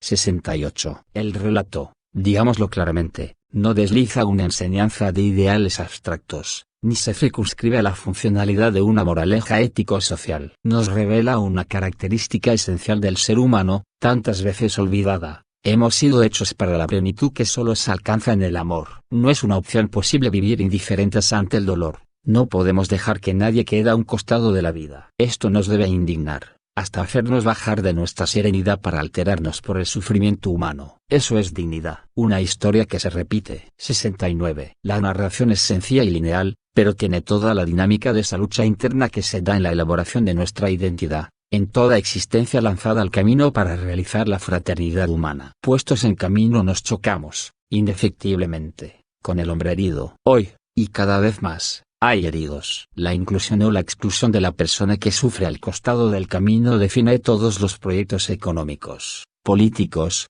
sociales y religiosos. Enfrentamos cada día la opción de ser buenos samaritanos o indiferentes viajantes que pasan de largo. Y si extendemos la mirada a la totalidad de nuestra historia y a lo ancho y largo del mundo, todos somos o hemos sido como estos personajes. Todos tenemos algo de herido, algo de salteador, algo de los que pasan de largo y algo del buen samaritano. 70. Es notable cómo las diferencias de los personajes del relato quedan totalmente transformadas al confrontarse con la dolorosa manifestación del caído, del humillado. Ya no hay distinción entre habitante de Judea y habitante de Samaria, no hay sacerdote ni comerciante, simplemente hay dos tipos de personas, las que se hacen cargo del dolor y las que pasan de largo, las que se inclinan reconociendo al caído y las que distraen su mirada y aceleran el paso. En efecto, nuestras múltiples máscaras, nuestras etiquetas y nuestros disfraces se caen. Es la hora de la verdad. ¿Nos inclinaremos para tocar y curar las heridas de los otros? ¿Nos inclinaremos para cargarnos al hombro unos a otros? Este es el desafío presente, al que no hemos de tenerle miedo. En los momentos de crisis la opción se vuelve acuciante. Podríamos decir que, en este momento, todo el que no es salteador o todo el que no pasa de largo, o bien está herido o está poniendo sobre sus hombros a algún herido. 71. La historia del buen samaritano se repite. Se torna cada vez más visible que la desidia social y política hace de muchos lugares de nuestro mundo un camino desolado, donde las disputas internas internacionales y los saqueos de oportunidades dejan a tantos marginados, tirados a un costado del camino. En su parábola, Jesús no plantea vías alternativas, como, ¿qué hubiera sido de aquel malherido o del que lo ayudó, si la ira o la sed de venganza hubieran ganado espacio en sus corazones? Él confía en lo mejor del espíritu humano y con la parábola lo alienta a que se adhiera al amor, reintegre al dolido y construya una sociedad digna de tal nombre. Los personajes. 72. La parábola comienza con los salteadores. El punto de partida que elige Jesús es un asalto ya consumado. No hace que nos detengamos a lamentar el hecho, no dirige nuestra mirada hacia los salteadores. Los conocemos. Hemos visto avanzar en el mundo las densas sombras del abandono, de la violencia utilizada con mezquinos intereses de poder, acumulación y división. La pregunta podría ser: ¿dejaremos tirado al que está lastimado para correr cada uno a guarecerse de la violencia o a perseguir a los ladrones? ¿Será el herido la justificación de nuestras divisiones irreconciliables, de nuestras indiferencias crueles, de nuestros enfrentamientos internos? 73. Luego la parábola nos hace poner la mirada claramente en los que pasan de largo. Esta peligrosa indiferencia de no detenerse, inocente o no, producto del desprecio de una triste distracción, hace de los personajes del sacerdote y del levita un no menos triste reflejo de esa distancia cecenadora que se pone frente a la realidad. Hay muchas maneras de pasar de largo que se complementan. Una es ensimismarse, desentenderse de los demás, ser indiferentes. Otra sería solo mirar hacia afuera. Respecto a esta última manera de pasar de largo, en algunos países, o en ciertos sectores de estos, hay un desprecio de los pobres y de su cultura, y un vivir con la mirada puesta hacia afuera, como si un proyecto de país importado intentara forzar su lugar. Así se puede justificar la indiferencia de algunos, porque aquellos que podrían tocarles el corazón con sus reclamos simplemente no existen. Están fuera de su horizonte de intereses. 74. En los que pasan de largo hay un detalle que no podemos ignorar: eran personas religiosas. Es más, se dedicaban a dar culto a Dios, un sacerdote y un levita. Esto es un fuerte llamado de atención. Indica que el hecho de creer en Dios y adorarlo no garantiza vivir como a Dios le agrada. Una persona de fe puede no ser fiel a todo lo que esa misma fe le reclama, y sin embargo puede sentirse cerca de Dios y creerse con más dignidad que los demás. Pero hay maneras de vivir la fe que facilitan la apertura del corazón a los hermanos, y esa será la garantía de una auténtica apertura a Dios. San Juan Crisóstomo llegó a expresar con mucha claridad este desafío que se plantea a los cristianos. ¿Desean honrar el cuerpo de Cristo? No lo desprecien cuando lo contemplen desnudo. Suspensivos, ni lo honren aquí, en el templo, con lienzos de seda, si al salir lo abandonan en su frío y desnudez. La paradoja es que a veces, quienes dicen no creer, pueden vivir la voluntad de Dios mejor que los creyentes. 75. Los salteadores del camino suelen tender como aliados secretos a los que pasan por el camino mirando a otro lado. Se cierra el círculo entre los que usan y engañan a la sociedad para esquimarla, y los que creen mantener la pureza en su función crítica, pero al mismo tiempo viven de ese sistema y de sus recursos. Hay una triste hipocresía cuando la impunidad del delito, del uso de las instituciones para el provecho personal o corporativo y otros males que no logramos desterrar, se unen a una permanente descalificación de todo, a la constante siembra de sospecha que hace cundir la desconfianza y la perplejidad. El engaño del todo está mal es respondido con un nadie puede arreglarlo, ¿qué puedo hacer yo? De esta manera, se nutre el desencanto y la desesperanza, y eso no alienta un espíritu de solidaridad y de generosidad. Hundir a un pueblo en el desaliento es el cierre de un círculo perverso perfecto. Así obra la dictadura invisible de los verdaderos intereses ocultos, que se adueñaron de los recursos y de la capacidad de opinar y pensar. 76. Miremos finalmente al hombre herido. A veces nos sentimos como él, malheridos y tirados al costado del camino. Nos sentimos también desamparados por nuestras instituciones desarmadas y desprovistas, o dirigidas al servicio de los intereses de unos pocos, de afuera y de adentro. Porque en la sociedad globalizada, existe un estilo elegante de mirar para otro lado que se practica recurrentemente. Bajo el ropaje de lo políticamente correcto, las modas ideológicas, se mira al que sufre sin tocarlo, se lo televisa en directo, incluso se adopta un discurso en apariencia tolerante y repleto de eufemismos. Recomenzar. 77. Cada día se nos ofrece una nueva oportunidad, una etapa nueva. No tenemos que esperar todo de los que nos gobiernan. Sería infantil. Gozamos de un espacio de corresponsabilidad capaz de iniciar y generar nuevos procesos y transformaciones. Seamos parte activa en la rehabilitación y el auxilio de las sociedades heridas. Hoy estamos ante la gran oportunidad de manifestar nuestra esencia fraterna, de ser otros buenos samaritanos que carguen sobre sí el dolor de los fracasos, en vez de acentuar odios y resentimientos. Como el viajero ocasional de nuestra historia, solo falta el deseo gratuito, puro y simple de querer ser pueblo, de ser constantes e incansables en la labor de incluir, de integrar, de levantar al caído, aunque muchas veces nos veamos inmersos y condenados a repetir la lógica de los violentos, de los que solo se ambicionan a sí mismos, difusores de la confusión y la mentira. Que otros sigan pensando en la política o en la economía para sus juegos de poder. Alimentemos lo bueno y pongámonos al servicio del bien. 78. Es posible comenzar de abajo y de a uno, pugnar por lo más concreto y local, hasta el último rincón de la patria y del mundo, con el mismo cuidado que el viajero de Samaria tuvo por cada llaga del herido. Busquemos a otros y hagámonos cargo de la realidad que nos corresponde sin miedo al dolor o a la impotencia, porque allí está todo lo bueno que Dios ha sembrado en el corazón del ser humano. Las dificultades que parecen enormes son la oportunidad para crecer, y no la excusa para la tristeza inerte que favorece el sometimiento. Pero no lo hagamos solos. Individualmente, el samaritano buscó a un hospedero que pudiera cuidar de aquel hombre, como nosotros estamos invitados a convocar y encontrarnos en un nosotros que sea más fuerte que la suma de pequeñas individualidades. Recordemos que el todo es más que la parte, y también es más que la mera suma de ellas. Y renunciemos a la mezquindad y al resentimiento de los internismos estériles, de los enfrentamientos sin fin. Dejemos de ocultar el dolor de las pérdidas y hagámonos cargo de nuestros crímenes, desidias y mentiras. La reconciliación reparadora nos resucitará, y nos hará perder el miedo a nosotros mismos y a los demás. 79. El samaritano del camino se fue sin esperar reconocimientos ni gratitudes. La entrega al servicio era la gran satisfacción frente a su Dios y a su vida, y por eso, un deber. Todos tenemos responsabilidad sobre el herido que es el pueblo mismo y todos los pueblos de la tierra. Cuidemos la fragilidad de cada hombre, de cada mujer, de cada niño y de cada anciano, con esa actitud solidaria y atenta, la actitud de proximidad del buen samaritano. El prójimo sin fronteras. 80. Jesús propuso esta parábola para responder a una pregunta: ¿quién es mi prójimo? La palabra prójimo en la sociedad de la época de Jesús solía indicar al que es más cercano, próximo. Se entendía que la ayuda debía dirigirse en primer lugar al que pertenece al propio grupo, a la propia raza. Un samaritano, para algunos judíos de aquella época, era considerado un ser despreciable, impuro, y por lo tanto no se lo incluía dentro de los seres cercanos a quienes se debía ayudar. El judío Jesús transforma completamente este planteamiento, no nos invita a preguntarnos quiénes son los que están cerca de nosotros, sino a volvernos nosotros cercanos, prójimos.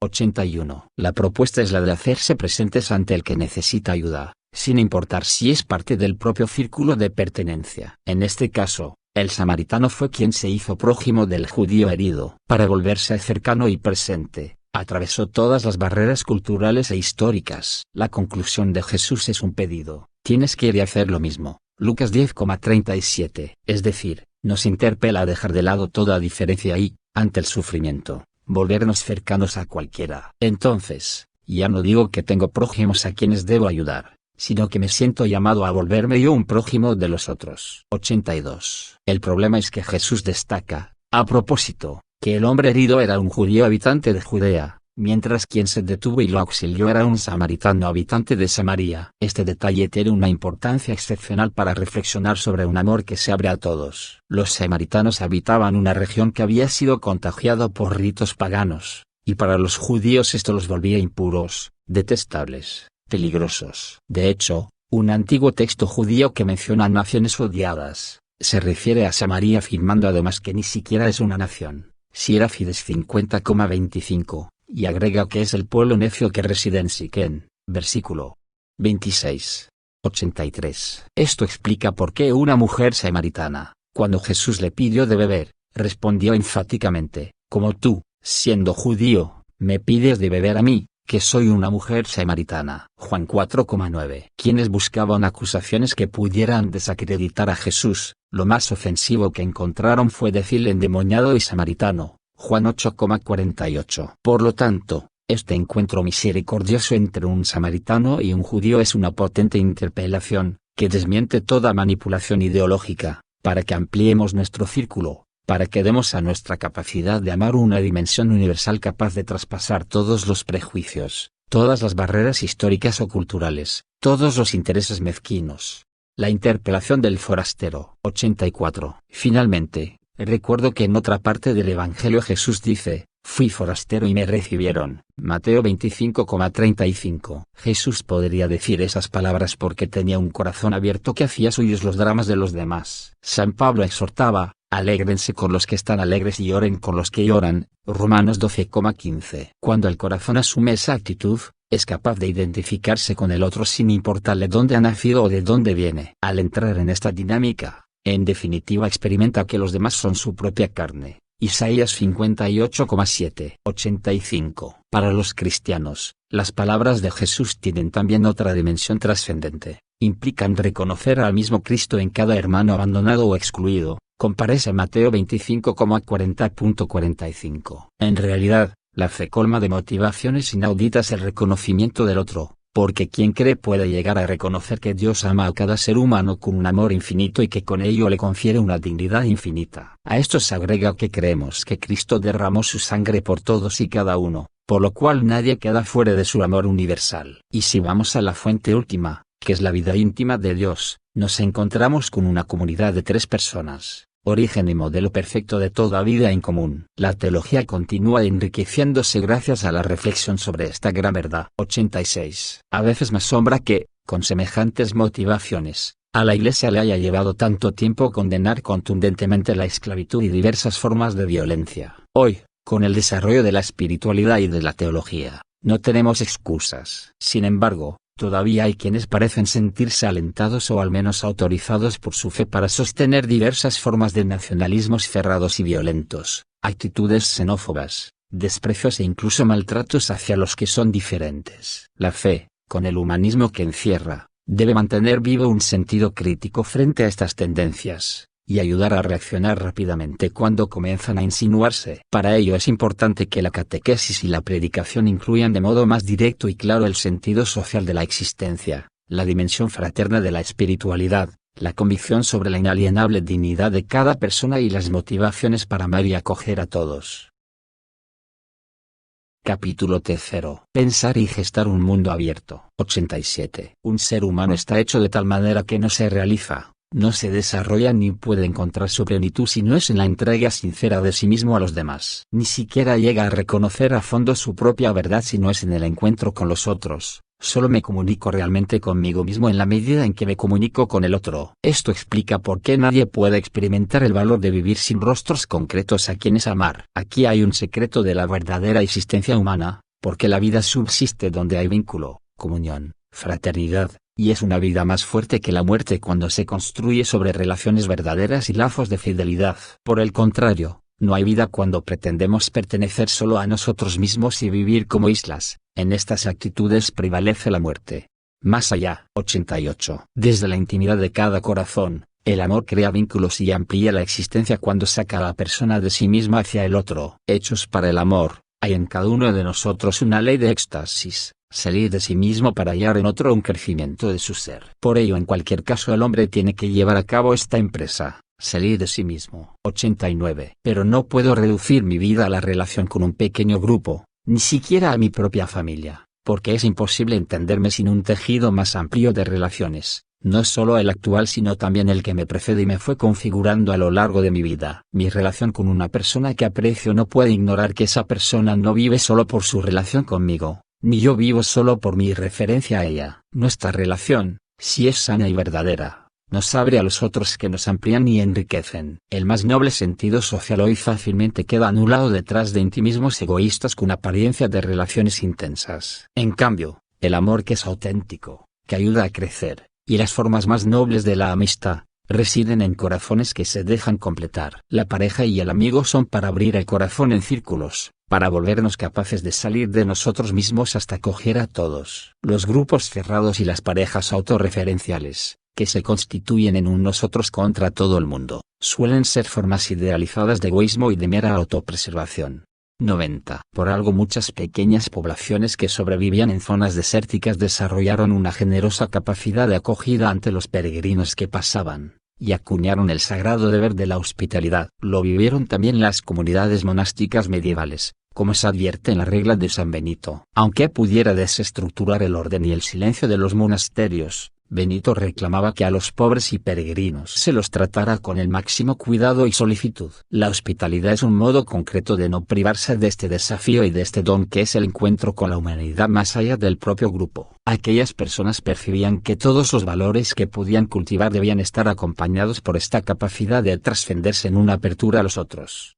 El valor único del amor. 91. Las personas pueden desarrollar algunas actitudes que presentan como valores morales: fortaleza, sobriedad, laboriosidad y otras virtudes. Pero para orientar adecuadamente los actos de las distintas virtudes morales, es necesario considerar también en qué medida estos realizan un dinamismo de apertura y unión hacia otras personas. Ese dinamismo es la caridad que Dios infunde. De otro modo, quizás tendremos solo apariencia de virtudes, que serán incapaces de construir la vida en común. Por ello decía Santo Tomás de Aquino citando a San Agustín, que la templanza de una persona avara ni siquiera es virtuosa. San Buenaventura, con otras palabras, explicaba que las otras virtudes, sin la caridad, estrictamente no cumplen los mandamientos como Dios los entiende.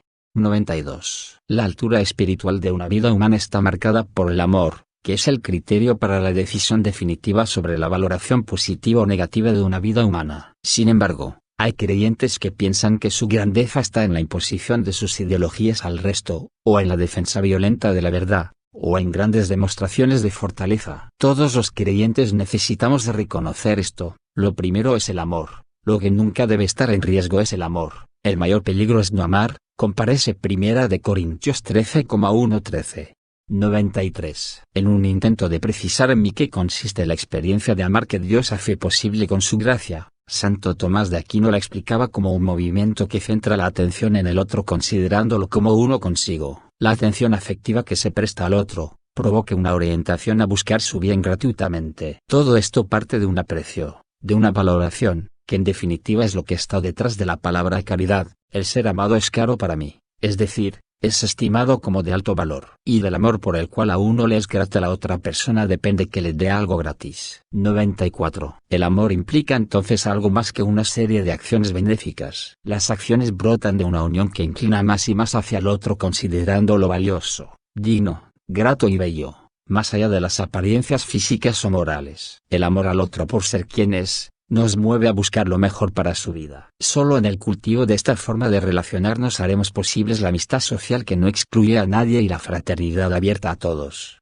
La creciente apertura del amor. 95. El amor nos pone finalmente en tensión hacia la comunión universal. Nadie madura ni alcanza su plenitud aislándose. Por su propia dinámica, el amor reclama una creciente apertura, mayor capacidad de acoger a otros, en una aventura nunca acabada que integra todas las periferias hacia un pleno sentido de pertenencia mutua. Jesús nos decía, todos ustedes son hermanos, Mateo 23,8. 96. Esta necesidad de ir más allá de los propios límites vale también para las distintas regiones y países. De hecho, el número cada vez mayor de interdependencias y de comunicaciones que se entrecruzan en nuestro planeta hace más palpable la conciencia de que todas las naciones de la Tierra, suspensivos, comparten un destino común. En los dinamismos de la historia, a pesar de la diversidad de etnias, sociedades y culturas, vemos sembrada la vocación de formar una comunidad compuesta de hermanos que se acogen recíprocamente y se preocupan los unos de los otros. Sociedades abiertas que integran a todos. 97. Hay periferias que están cerca de nosotros, en el centro de una ciudad, o en la propia familia. También hay un aspecto de la apertura universal del amor que no es geográfico sino existencial. Es la capacidad cotidiana de ampliar mi círculo, de llegar a aquellos que espontáneamente no siento parte de mi mundo de intereses, aunque estén cerca de mí. Por otra parte, cada hermana y hermano que sufre, abandonado o ignorado por mi sociedad es un forastero existencial, aunque haya nacido en el mismo país. Puede ser un ciudadano con todos los papeles, pero lo hacen sentir como un extranjero en su propia tierra. El racismo es un virus que muta fácilmente y en lugar de desaparecer se disimula, pero está siempre al acecho. 98. Quiero recordar a esos exiliados ocultos que son tratados como cuerpos extraños en la sociedad. Muchas personas con discapacidad sienten que existen sin pertenecer y sin participar. Hay todavía mucho que les impide tener una ciudadanía plena. El objetivo no es solo cuidarlos, sino que participen activamente en la comunidad civil y eclesial. Es un camino exigente y también fatigoso, que contribuirá cada vez más a la formación de conciencias capaces de reconocer a cada individuo como una persona única e irrepetible. Igualmente pienso en los ancianos, que, también por su discapacidad, a veces se sienten como una carga. Sin embargo, todos pueden dar una contribución singular al bien común a través de su biografía original. Me permito insistir, tengan el valor de dar voz a quienes son discriminados por su discapacidad, porque desgraciadamente en algunas naciones, todavía hoy, se duda en reconocerlos como personas de igual dignidad. Comprensiones inadecuadas de un amor universal. 99. El amor que se extiende más allá de las fronteras tiene en su base lo que llamamos amistad social en cada ciudad o en cada país. Cuando es genuina, esta amistad social dentro de una sociedad es una condición de posibilidad de una verdadera apertura universal. No se trata del falso universalismo de quien necesita viajar constantemente porque no soporta ni ama a su propio pueblo. Quien mira a su pueblo con desprecio, establece en su propia sociedad categorías de primera o de segunda clase, de personas con más o menos dignidad y derechos. De esta manera niega que haya lugar para todos. 100. Tampoco estoy proponiendo un universalismo autoritario y abstracto, digitado o planificado por algunos y presentado como un supuesto sueño en orden a homogeneizar, dominar y expoliar. Hay un modelo de globalización que conscientemente apunta a la uniformidad unidimensional y busca eliminar todas las diferencias y tradiciones en una búsqueda superficial de la unidad. Punto. Suspensivos. Si una globalización pretende igualar a todos, como si fuera una esfera, esa globalización destruye la riqueza y la particularidad de cada persona y de cada pueblo. Ese falso sueño universalista termina quitando al mundo su variado colorido, su belleza y en definitiva su humanidad. Porque el futuro no es monocromático, sino que es posible si nos animamos a mirarlo en la variedad y en la diversidad de lo que cada uno puede aportar. ¿Cuánto necesita aprender nuestra familia humana a vivir juntos en armonía y paz sin necesidad de que tengamos que ser todos igualitos? Trascender un mundo de socios. 101. Retomemos ahora aquella parábola del buen samaritano que todavía tiene mucho para proponernos. Había un hombre herido en el camino. Los personajes que pasaban a su lado no se concentraban en este llamado interior a volverse cercanos, sino en su función, en el lugar social que ellos ocupaban, en una profesión relevante en la sociedad. Se sentían importantes para la sociedad del momento y su urgencia era el rol que les tocaba cumplir. El hombre herido y abandonado en el camino era una molestia para ese proyecto, una interrupción, y a su vez era alguien que no cumplía función alguna. Era un nadie. No pertenecía a una agrupación que se considerara destacable, no tenía función alguna en la construcción de la historia. Mientras tanto, el samaritano generoso se resistía a estas clasificaciones cerradas, aunque él mismo quedaba fuera de cualquiera de estas categorías y era sencillamente un extraño sin un lugar propio en la sociedad. Así, libre de todo rótulo y estructura, fue capaz de interrumpir su viaje, de cambiar su proyecto, de estar disponible para abrirse a la sorpresa del hombre herido que lo necesitaba. 102. ¿Qué reacción podría provocar hoy esa narración, en un mundo donde aparecen constantemente, y crecen, grupos sociales que se aferran a una identidad que los separa del resto? ¿Cómo puede conmover a quienes tienden a organizarse de tal manera que se impida toda presencia extraña que pueda perturbar esa identidad y esa organización autoprotectora y autorreferencial? En ese esquema queda excluida la posibilidad de volverse prójimo. Y solo es posible ser prójimo de quien permita asegurar los beneficios personales. Así la palabra prójimo pierde todo significado, y únicamente cobra sentido la palabra socio, el asociado por determinados intereses. Libertad, igualdad y fraternidad. 103. La fraternidad no es solo resultado de condiciones de respeto a las libertades individuales, ni siquiera de cierta equidad administrada. Si bien son condiciones de posibilidad, no bastan para que ella surja como resultado necesario. La fraternidad tiene algo positivo que ofrecer a la libertad y a la igualdad. ¿Qué ocurre sin la fraternidad cultivada conscientemente, sin una voluntad política de fraternidad, traducida en una educación para la fraternidad, para el diálogo, para el descubrimiento de la reciprocidad y el enriquecimiento mutuo como valores? Lo que sucede es que la libertad enflaquece, resultando así más una condición de soledad, de pura autonomía para pertenecer a alguien o a algo, o solo para poseer y disfrutar. Esto no agota en absoluto la riqueza de la libertad, que está orientada sobre todo al amor. 104. Tampoco la igualdad se logra definiendo en abstracto que todos los seres humanos son iguales, sino que es el resultado del cultivo consciente y pedagógico de la fraternidad. Los que únicamente son capaces de ser socios crean mundos cerrados. ¿Qué sentido puede tener en este esquema esa persona que no pertenece al círculo de los socios? Si llega soñando con una vida mejor para sí y para su familia. 105. El individualismo no nos hace más libres, más iguales, más hermanos. La mera suma de los intereses individuales no es capaz de generar un mundo mejor para toda la humanidad. Ni siquiera puede preservarnos de tantos males que cada vez se vuelven más globales. Pero el individualismo radical es el virus más difícil de vencer. Engaña. Nos hace creer que todo consiste en dar rienda suelta a las propias ambiciones, como si acumulando ambiciones y seguridades individuales pudiéramos construir el bien común. Amor universal que promueve a las personas. 106. Hay un reconocimiento básico, esencial para caminar hacia la amistad social y la fraternidad universal. Percibir cuánto vale un ser humano, cuánto vale una persona, siempre y en cualquier circunstancia. Si cada uno vale tanto, hay que decir con claridad y firmeza que el solo hecho de haber nacido en un lugar con menores recursos o menor desarrollo no justifica que algunas personas vivan con menor dignidad. Este es un principio elemental de la vida social que suele ser ignorado de distintas maneras por quienes sienten que no aporta a su cosmovisión o no sirve a sus fines. 107. Todo ser humano tiene derecho a vivir con dignidad y a desarrollarse integralmente, y ese derecho básico no puede ser negado por ningún país. Lo tiene aunque sea poco eficiente, aunque haya nacido o crecido con limitaciones, porque eso no menoscaba su inmensa dignidad como persona humana, que no se fundamenta en las circunstancias sino en el valor de su ser. Cuando este principio elemental no queda a salvo, no hay futuro ni para la fraternidad ni para la sobrevivencia de la humanidad. 108. Hay sociedades que acogen parcialmente este principio. Aceptan que haya posibilidades para todos, pero sostienen que a partir de ahí todo depende de cada uno. Desde esa perspectiva parcial no tendría sentido invertir para que los lentos, débiles o menos dotados puedan abrirse camino en la vida. Invertir a favor de los frágiles puede no ser rentable, puede implicar menor eficiencia. Exige un Estado presente y activo, e instituciones de la sociedad civil que vayan más allá de la libertad de los mecanismos eficientistas de determinados sistemas económicos, políticos o ideológicos, porque realmente se orientan en primer lugar a las personas y al bien común.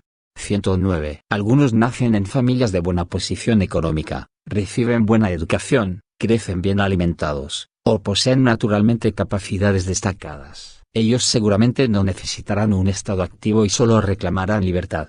Pero evidentemente no cabe la misma regla para una persona con discapacidad, para alguien que nació en un hogar extremadamente pobre, para alguien que creció con una educación de baja calidad y con escasas posibilidades de curar adecuadamente sus enfermedades. Si la sociedad se rige primariamente por los criterios de la libertad de mercado y de la eficiencia, no hay lugar para ellos, y la fraternidad será una expresión romántica más. 110.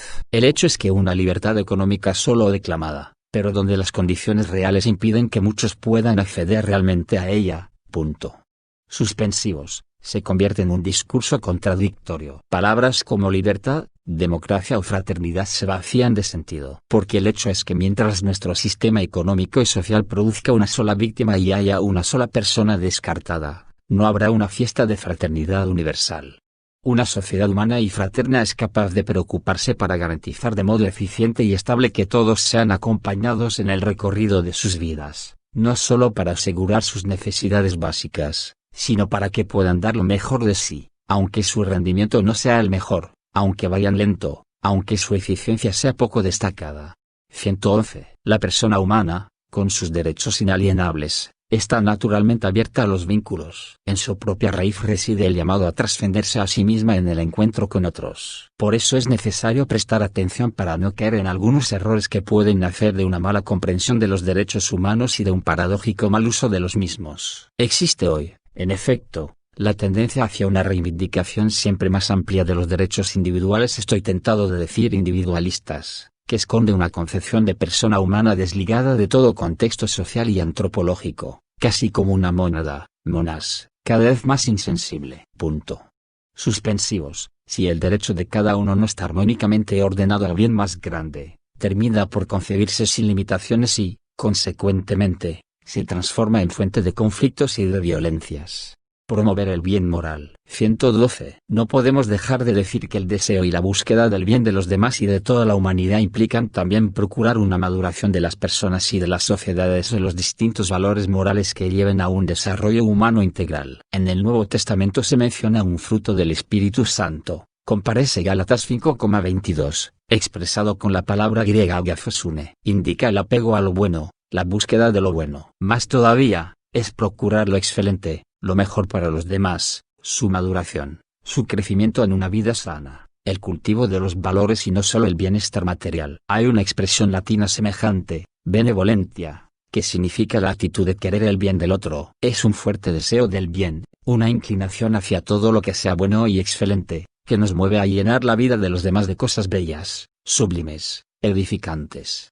113. En esta línea, vuelvo a destacar con dolor que ya hemos tenido mucho tiempo de degradación moral, burlándonos de la ética, de la bondad, de la fe, de la honestidad, y llegó la hora de advertir que esa alegre superficialidad nos ha servido de poco. Esa destrucción de todo fundamento de la vida social termina enfrentándonos unos con otros para preservar los propios intereses. Volvamos a promover el bien, para nosotros mismos y para toda la humanidad, y así caminaremos juntos hacia un crecimiento genuino e integral. Cada sociedad necesita asegurar que los valores se transmitan, porque si esto no sucede se difunde el egoísmo, la violencia, la corrupción en sus diversas formas, la indiferencia y, en definitiva, una vida cerrada a toda trascendencia y clausurada en intereses individuales.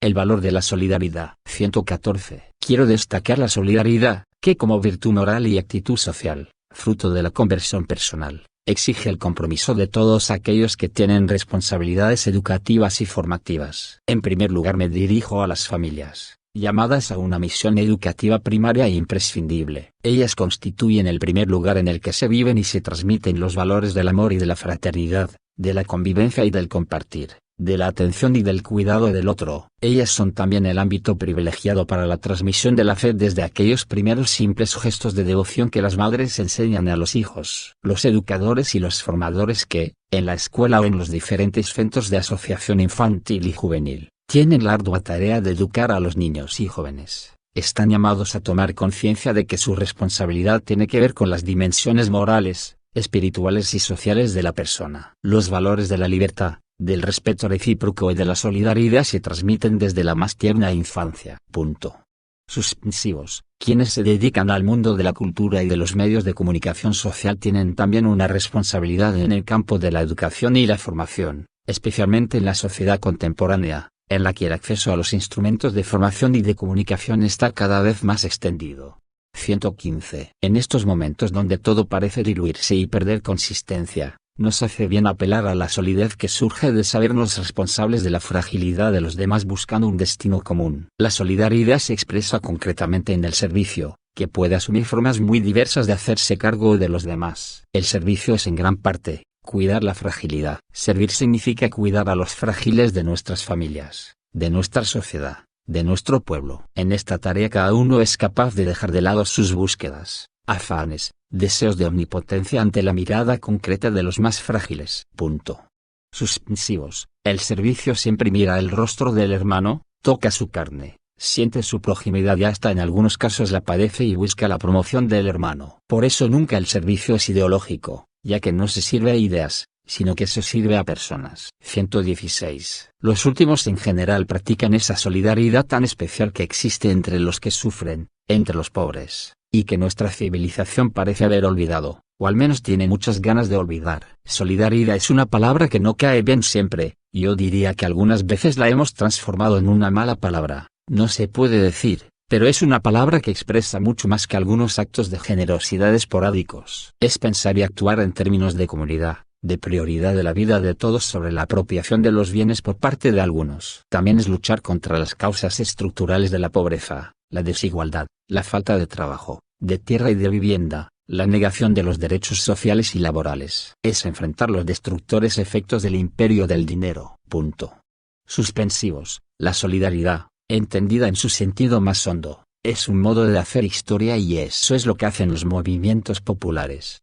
117. Cuando hablamos de cuidar la casa común que es el planeta, acudimos a ese mínimo de conciencia universal y de preocupación por el cuidado mutuo que todavía puede quedar en las personas. Porque si alguien tiene agua de sobra, y sin embargo la cuida pensando en la humanidad, es porque ha logrado una altura moral que le permite trascenderse a sí mismo y a su grupo de pertenencia. Eso es maravillosamente humano. Esta misma actitud es la que se requiere para reconocer los derechos de todo ser humano, aunque haya nacido más allá de las propias fronteras.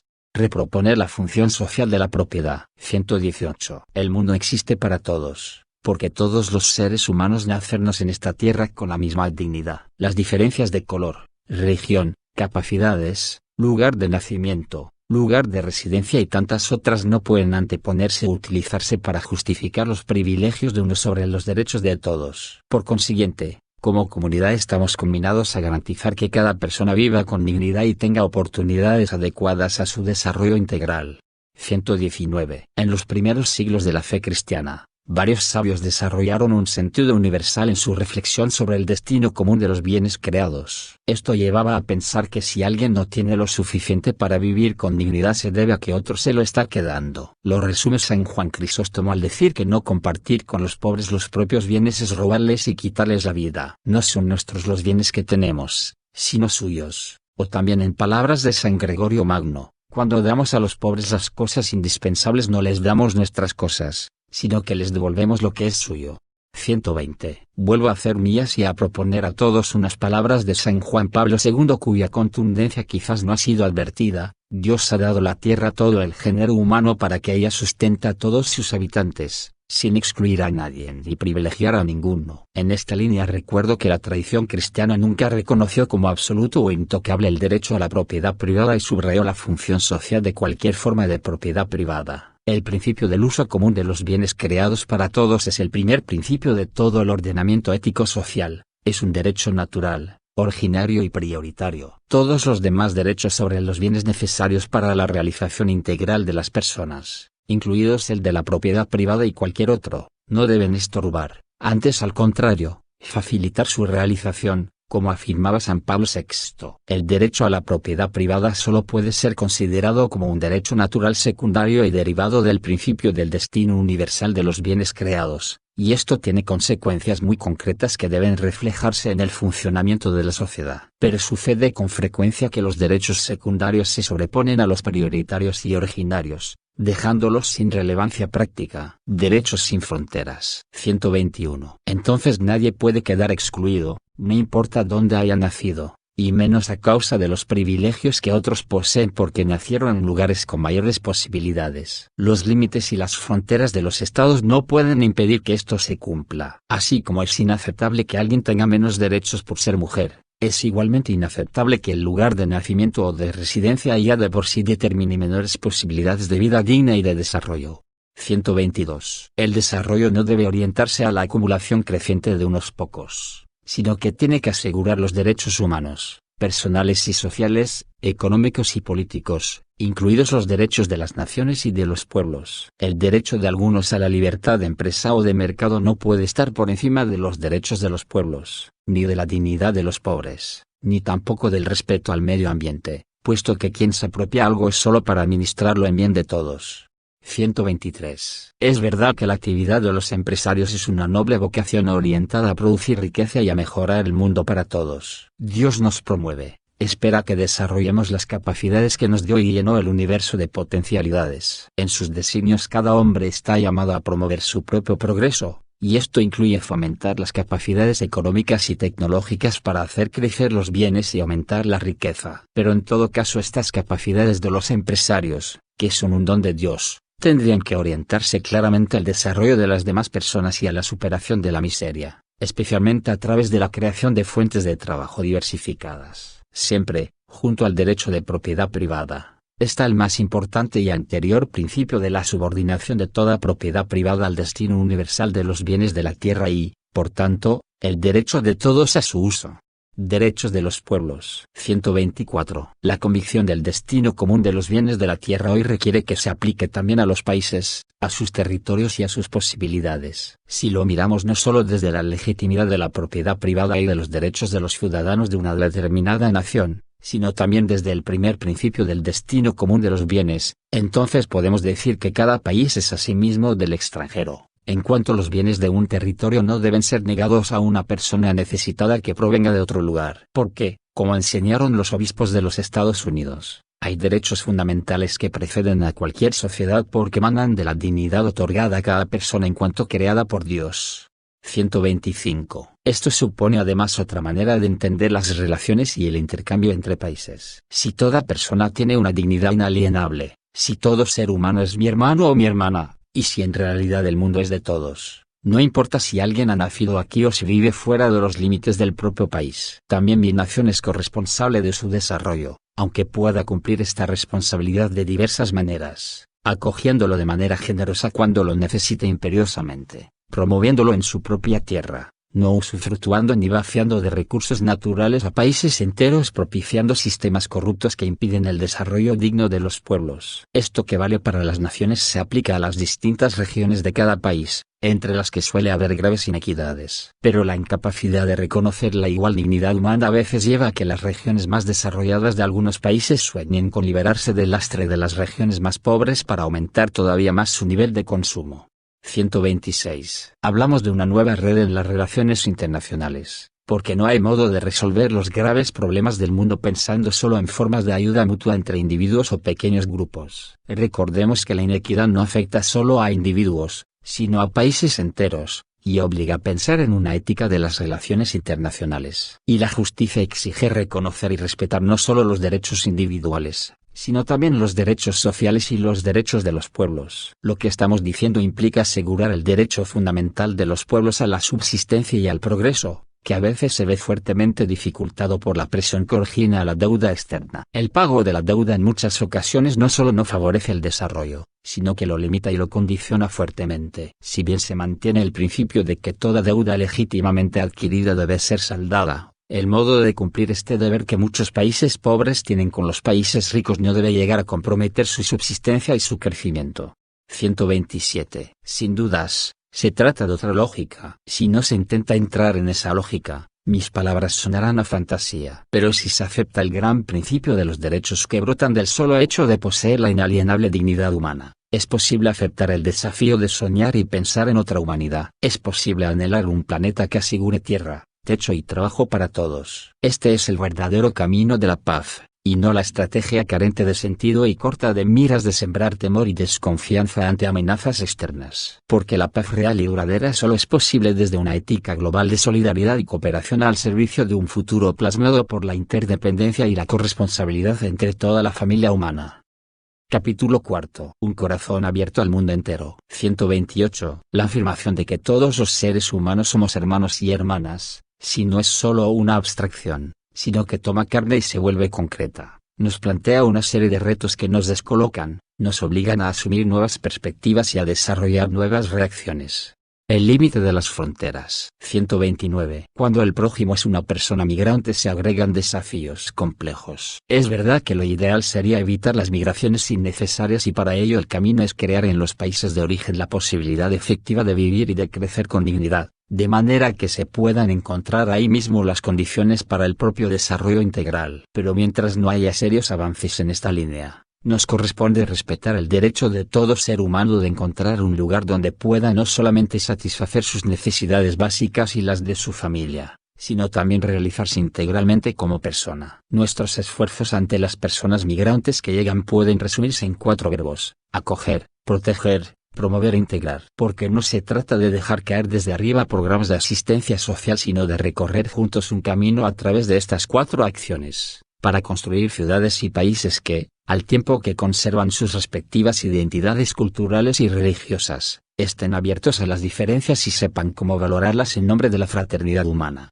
130. Esto implica algunas respuestas indispensables, sobre todo frente a los que escapan de graves crisis humanitarias. Por ejemplo, incrementar y simplificar la concesión de visados, adoptar programas de patrocinio privado y comunitario, abrir corredores humanitarios para los refugiados más vulnerables, ofrecer un alojamiento adecuado y decoroso, garantizar la seguridad personal y el acceso a los servicios básicos, asegurar una adecuada asistencia consular, el derecho a tener siempre consigo los documentos personales de identidad, un acceso equitativo a la justicia, la posibilidad de abrir cuentas bancarias y la garantía de lo básico para la subsistencia vital, darles libertad de movimiento y la posibilidad de trabajar, proteger a los menores de edad y asegurarles el acceso, regular a la educación, prever programas de custodia temporal o de acogida, garantizar la libertad religiosa, promover su inserción social, favorecer la reagrupación familiar y preparar a las comunidades locales para los procesos integrativos. 131. Para quienes ya hace tiempo que han llegado y participan del tejido social, es importante aplicar el concepto de ciudadanía, que se basa en la igualdad de derechos y deberes bajo cuya protección todos disfrutan de la justicia. Por esta razón, es necesario comprometernos para establecer en nuestra sociedad el concepto de plena ciudadanía y renunciar al uso discriminatorio de la palabra minorías, que trae consigo las semillas de sentirse aislado e inferior, prepara el terreno para la hostilidad y la discordia y quita los logros y los derechos religiosos y civiles de algunos ciudadanos al discriminarlos. 132. Más allá de las diversas acciones indispensables, los estados no pueden desarrollar por su cuenta soluciones adecuadas ya que las consecuencias de las opciones de cada uno repercuten inevitablemente sobre toda la comunidad internacional. Por lo tanto, las respuestas solo vendrán como fruto de un trabajo común, gestando una legislación, gobernanza global para las migraciones. De cualquier manera se necesita establecer planes a medio y largo plazo que no se queden en la simple respuesta a una emergencia. Deben servir, por una parte, para ayudar realmente a la integración de los emigrantes en los países de acogida y, al mismo tiempo, favorecer el desarrollo de los países de proveniencia, con políticas solidarias, que no sometan las ayudas a estrategias y prácticas ideológicas ajenas o contrarias a las culturas de los pueblos a las que van dirigidas. Las ofrendas recíprocas. 133. La llegada de personas diferentes, que proceden de un contexto vital y cultural distinto, se convierte en un don, porque las historias de los migrantes también son historias de encuentro entre personas y entre culturas. Para las comunidades y las sociedades a las que llegan son una oportunidad de enriquecimiento y de desarrollo humano integral de todos. Por esto pido especialmente a los jóvenes que no caigan en las redes de quienes quieren enfrentarlos a otros jóvenes que llegan a sus países, haciéndolos ver como seres peligrosos y como si no tuvieran la misma inalienable dignidad de todo ser humano. 134. Por otra parte, cuando se acoge de corazón a la persona diferente, se le permite seguir siendo ella misma, al tiempo que se le da la posibilidad de un nuevo desarrollo. Las culturas diversas, que han gestado su riqueza a lo largo de siglos, deben ser preservadas para no empobrecer este mundo. Esto sin dejar de estimularlas para que pueda brotar algo nuevo de sí mismas en el encuentro con otras realidades. No se puede ignorar el riesgo de terminar víctimas de una esclerosis cultural. Para ello tenemos necesidad de comunicarnos, de descubrir las riquezas de cada uno, de valorar lo que nos une y ver las diferencias como oportunidades de crecimiento en el respeto de todos. Se necesita un diálogo paciente y confiado, para que las personas, las familias y las comunidades puedan transmitir los valores de su propia cultura y acoger lo que hay de bueno en la experiencia de los demás. 135. Retomo ejemplos que mencioné tiempo atrás. La cultura de los latinos es un fermento de valores y posibilidades que puede hacer mucho bien a los Estados Unidos. Punto. Suspensivos. Una fuerte inmigración siempre termina marcando y transformando la cultura de un lugar. En la Argentina, la fuerte inmigración italiana ha marcado la cultura de la sociedad, y en el estilo cultural de Buenos Aires se nota mucho la presencia de alrededor de 200.000 judíos. Los inmigrantes, si se los ayuda a integrarse, son una bendición, una riqueza y un nuevo don que invita a una sociedad a crecer. 136. Ampliando la mirada. Con el gran imán Ahmad al-Tayeb recordamos que la relación entre Occidente y Oriente es una necesidad mutua indiscutible, que no puede ser sustituida ni descuidada. de modo que ambos puedan enriquecerse mutuamente a través del intercambio y el diálogo de las culturas. El Occidente podría encontrar en la civilización del Oriente los remedios para algunas de sus enfermedades espirituales y religiosas causadas por la dominación del materialismo, y el Oriente podría encontrar en la civilización del Occidente muchos elementos que pueden ayudarlo a salvarse de la debilidad, la división, el conflicto y el declive científico, técnico y cultural. Es importante prestar atención a las diferencias religiosas, culturales e históricas que son un componente esencial en la formación de la personalidad, la cultura y la civilización oriental, y es importante consolidar los derechos humanos generales y comunes, para ayudar a garantizar una vida digna para todos los hombres en Oriente y en Occidente, evitando el uso de políticas de doble medida.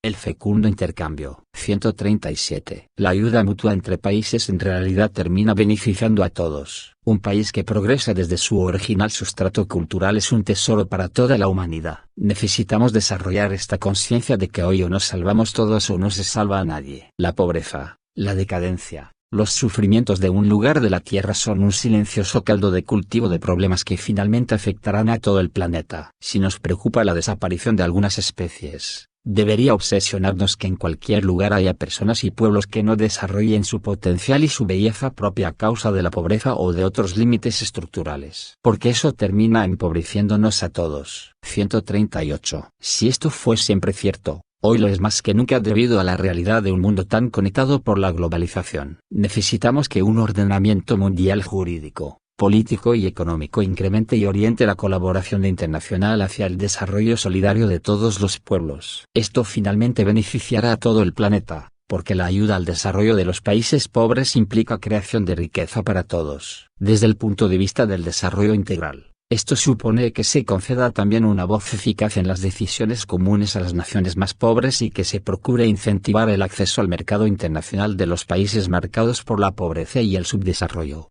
Gratuidad que acoge. 139. No obstante, no quisiera limitar este planteamiento a alguna forma de utilitarismo. Existe la gratuidad. Es la capacidad de hacer algunas cosas porque sí, porque son buenas en sí mismas, sin esperar ningún resultado exitoso, sin esperar inmediatamente algo a cambio. Esto permite acoger al extranjero, aunque de momento no traiga un beneficio tangible. Pero hay países que pretenden recibir solo a los científicos o a los inversores. 140. Quien no vive la gratuidad fraterna, convierte su existencia en un comercio ansioso, está siempre midiendo lo que da y lo que recibe a cambio. Dios, en cambio, da gratis, hasta el punto de que ayuda aún a los que no son fieles, y hace salir el sol sobre malos y buenos. Mateo 5,45. Por algo Jesús recomienda, cuando tú des limosna, que tu mano izquierda no sepa lo que hace tu derecha, para que tu limosna quede en secreto. Mateo 6,34. Hemos recibido la vida gratis, no hemos pagado por ella. Entonces todos podemos dar sin esperar algo, hacer el bien sin exigirle tanto a esa persona que uno ayuda. Es lo que Jesús decía a sus discípulos, lo que han recibido gratis, entréguenlo también gratis.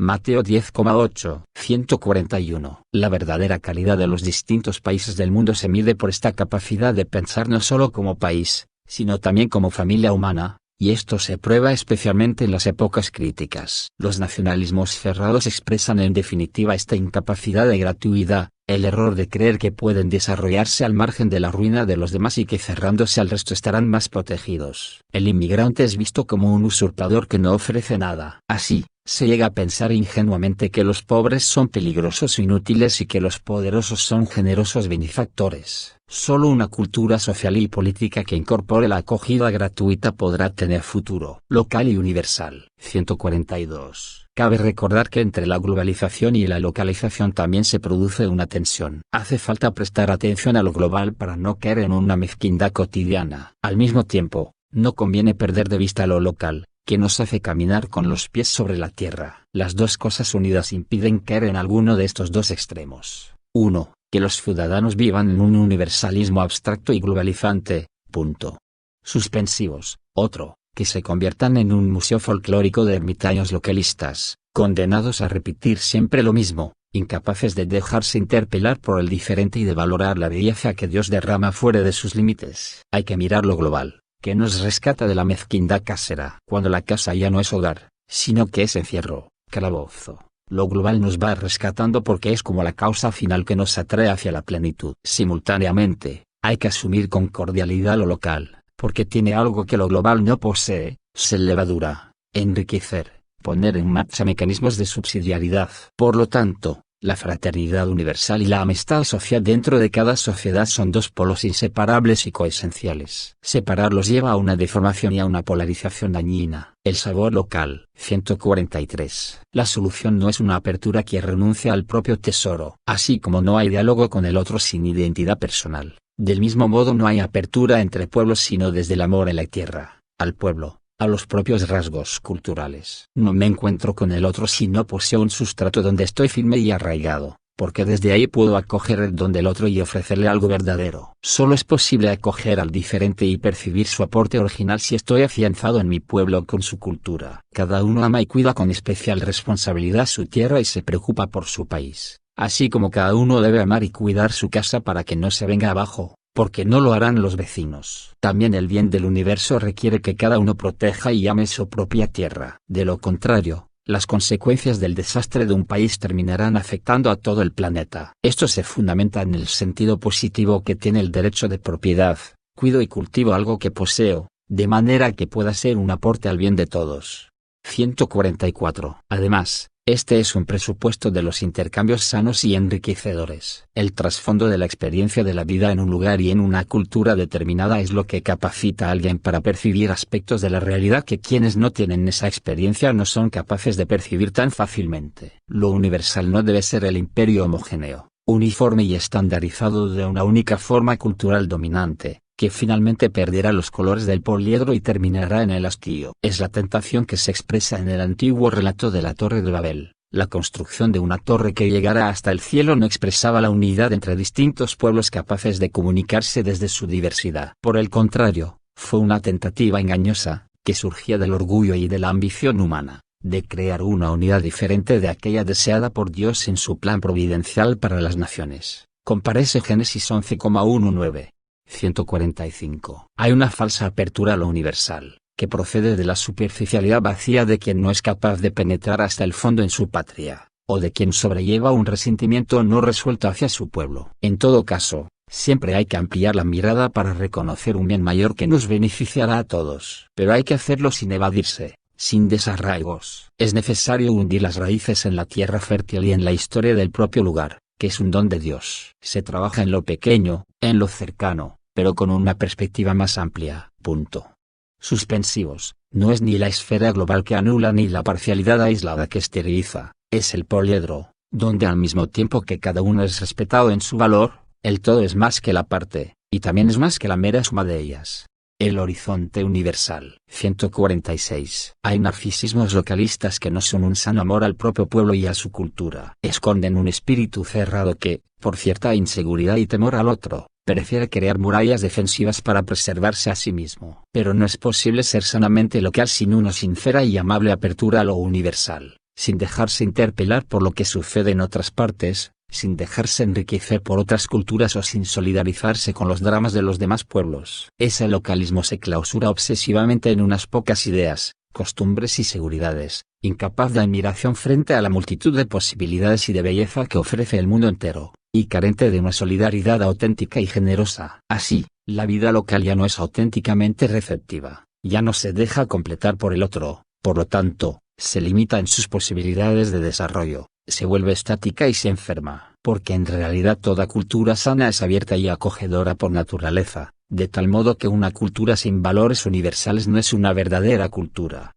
147. Reconozcamos que una persona, mientras menos amplitud tenga en su mente y en su corazón, menos podrá interpretar la realidad cercana donde está inmersa. Sin la relación y el contraste con quien es diferente, es difícil percibirse clara y completamente a sí mismo y a la propia tierra, ya que las demás culturas no son enemigos de los que hay que preservarse, sino que son reflejos distintos de la riqueza inagotable de la vida humana. Mirándose a sí mismo con el punto de referencia del otro, de lo diverso, cada uno puede reconocer mejor las peculiaridades de su persona y de su cultura, sus riquezas, sus posibilidades y sus límites. La experiencia que se realiza en un lugar debe ser desarrollada en contraste y en sintonía con las experiencias de otros que viven en contextos culturales diferentes.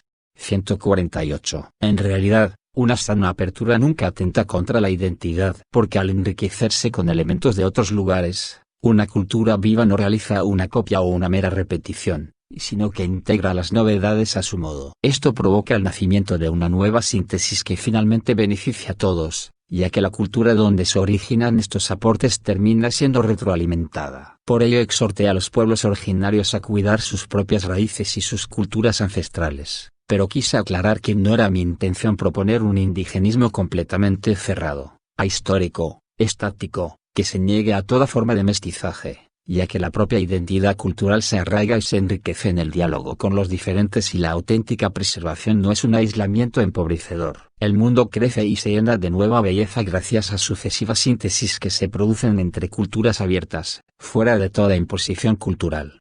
149. Para estimular una sana relación entre el amor a la patria y la inserción cordial en la humanidad entera, es bueno recordar que la sociedad mundial no es el resultado de la suma de los distintos países, sino que es la misma comunión que existe entre ellos, es la inclusión mutua que es anterior al surgimiento de todo grupo particular. En ese entrelazamiento de la comunión universal se integra cada grupo humano y ahí encuentra su belleza. Entonces, cada persona que nace en un contexto determinado se sabe perteneciente a una familia más grande sin la que no es posible comprenderse en plenitud. 150. Este enfoque, en definitiva, reclama la aceptación gozosa de que ningún pueblo, cultura o persona puede obtener todo de sí. Los otros son constitutivamente necesarios para la construcción de una vida plena. La conciencia del límite o de la parcialidad, lejos de ser una amenaza, se vuelve la clave desde la que soñar y elaborar un proyecto común. Porque el hombre es el ser fronterizo que no tiene ninguna frontera. Desde la propia región. 151. Gracias al intercambio regional, desde el cual los países más débiles se abren al mundo entero, es posible que la universalidad no diluya las particularidades. Una adecuada y auténtica apertura al mundo supone la capacidad de abrirse al vecino, en una familia de naciones. La integración cultural, económica y política con los pueblos cercanos debería estar acompañado por un proceso educativo que promueva el valor del amor al vecino, primer ejercicio indispensable para lograr una sana integración universal. 152. En algunos barrios populares, todavía se vive el espíritu del vecindario, donde cada uno siente espontáneamente el deber de acompañar y ayudar al vecino. En estos lugares que conservan esos valores comunitarios, se viven las relaciones de cercanía con notas de gratuidad, solidaridad y reciprocidad, a partir del sentido de un nosotros barrial. Ojalá pudiera vivirse esto también entre países cercanos, que sean capaces de construir una vecindad cordial entre sus pueblos. Pero las visiones individualistas se traducen en las relaciones entre países. El riesgo de vivir cuidándonos unos de otros, viendo a los demás como competidores o enemigos peligrosos, se traslada a la relación con los pueblos de la región. Quizás fuimos educados en ese miedo y en esa desconfianza. 153. Hay países poderosos y grandes empresas que sacan rédito de este aislamiento y prefieren negociar con cada país por separado. Por el contrario, para los países pequeños o pobres se abre la posibilidad de alcanzar acuerdos regionales con sus vecinos que les permitan negociar en bloque y evitar convertirse en segmentos marginales y dependientes de los grandes poderes. Hoy ningún Estado nacional aislado está en condiciones de asegurar el bien común de su propia población.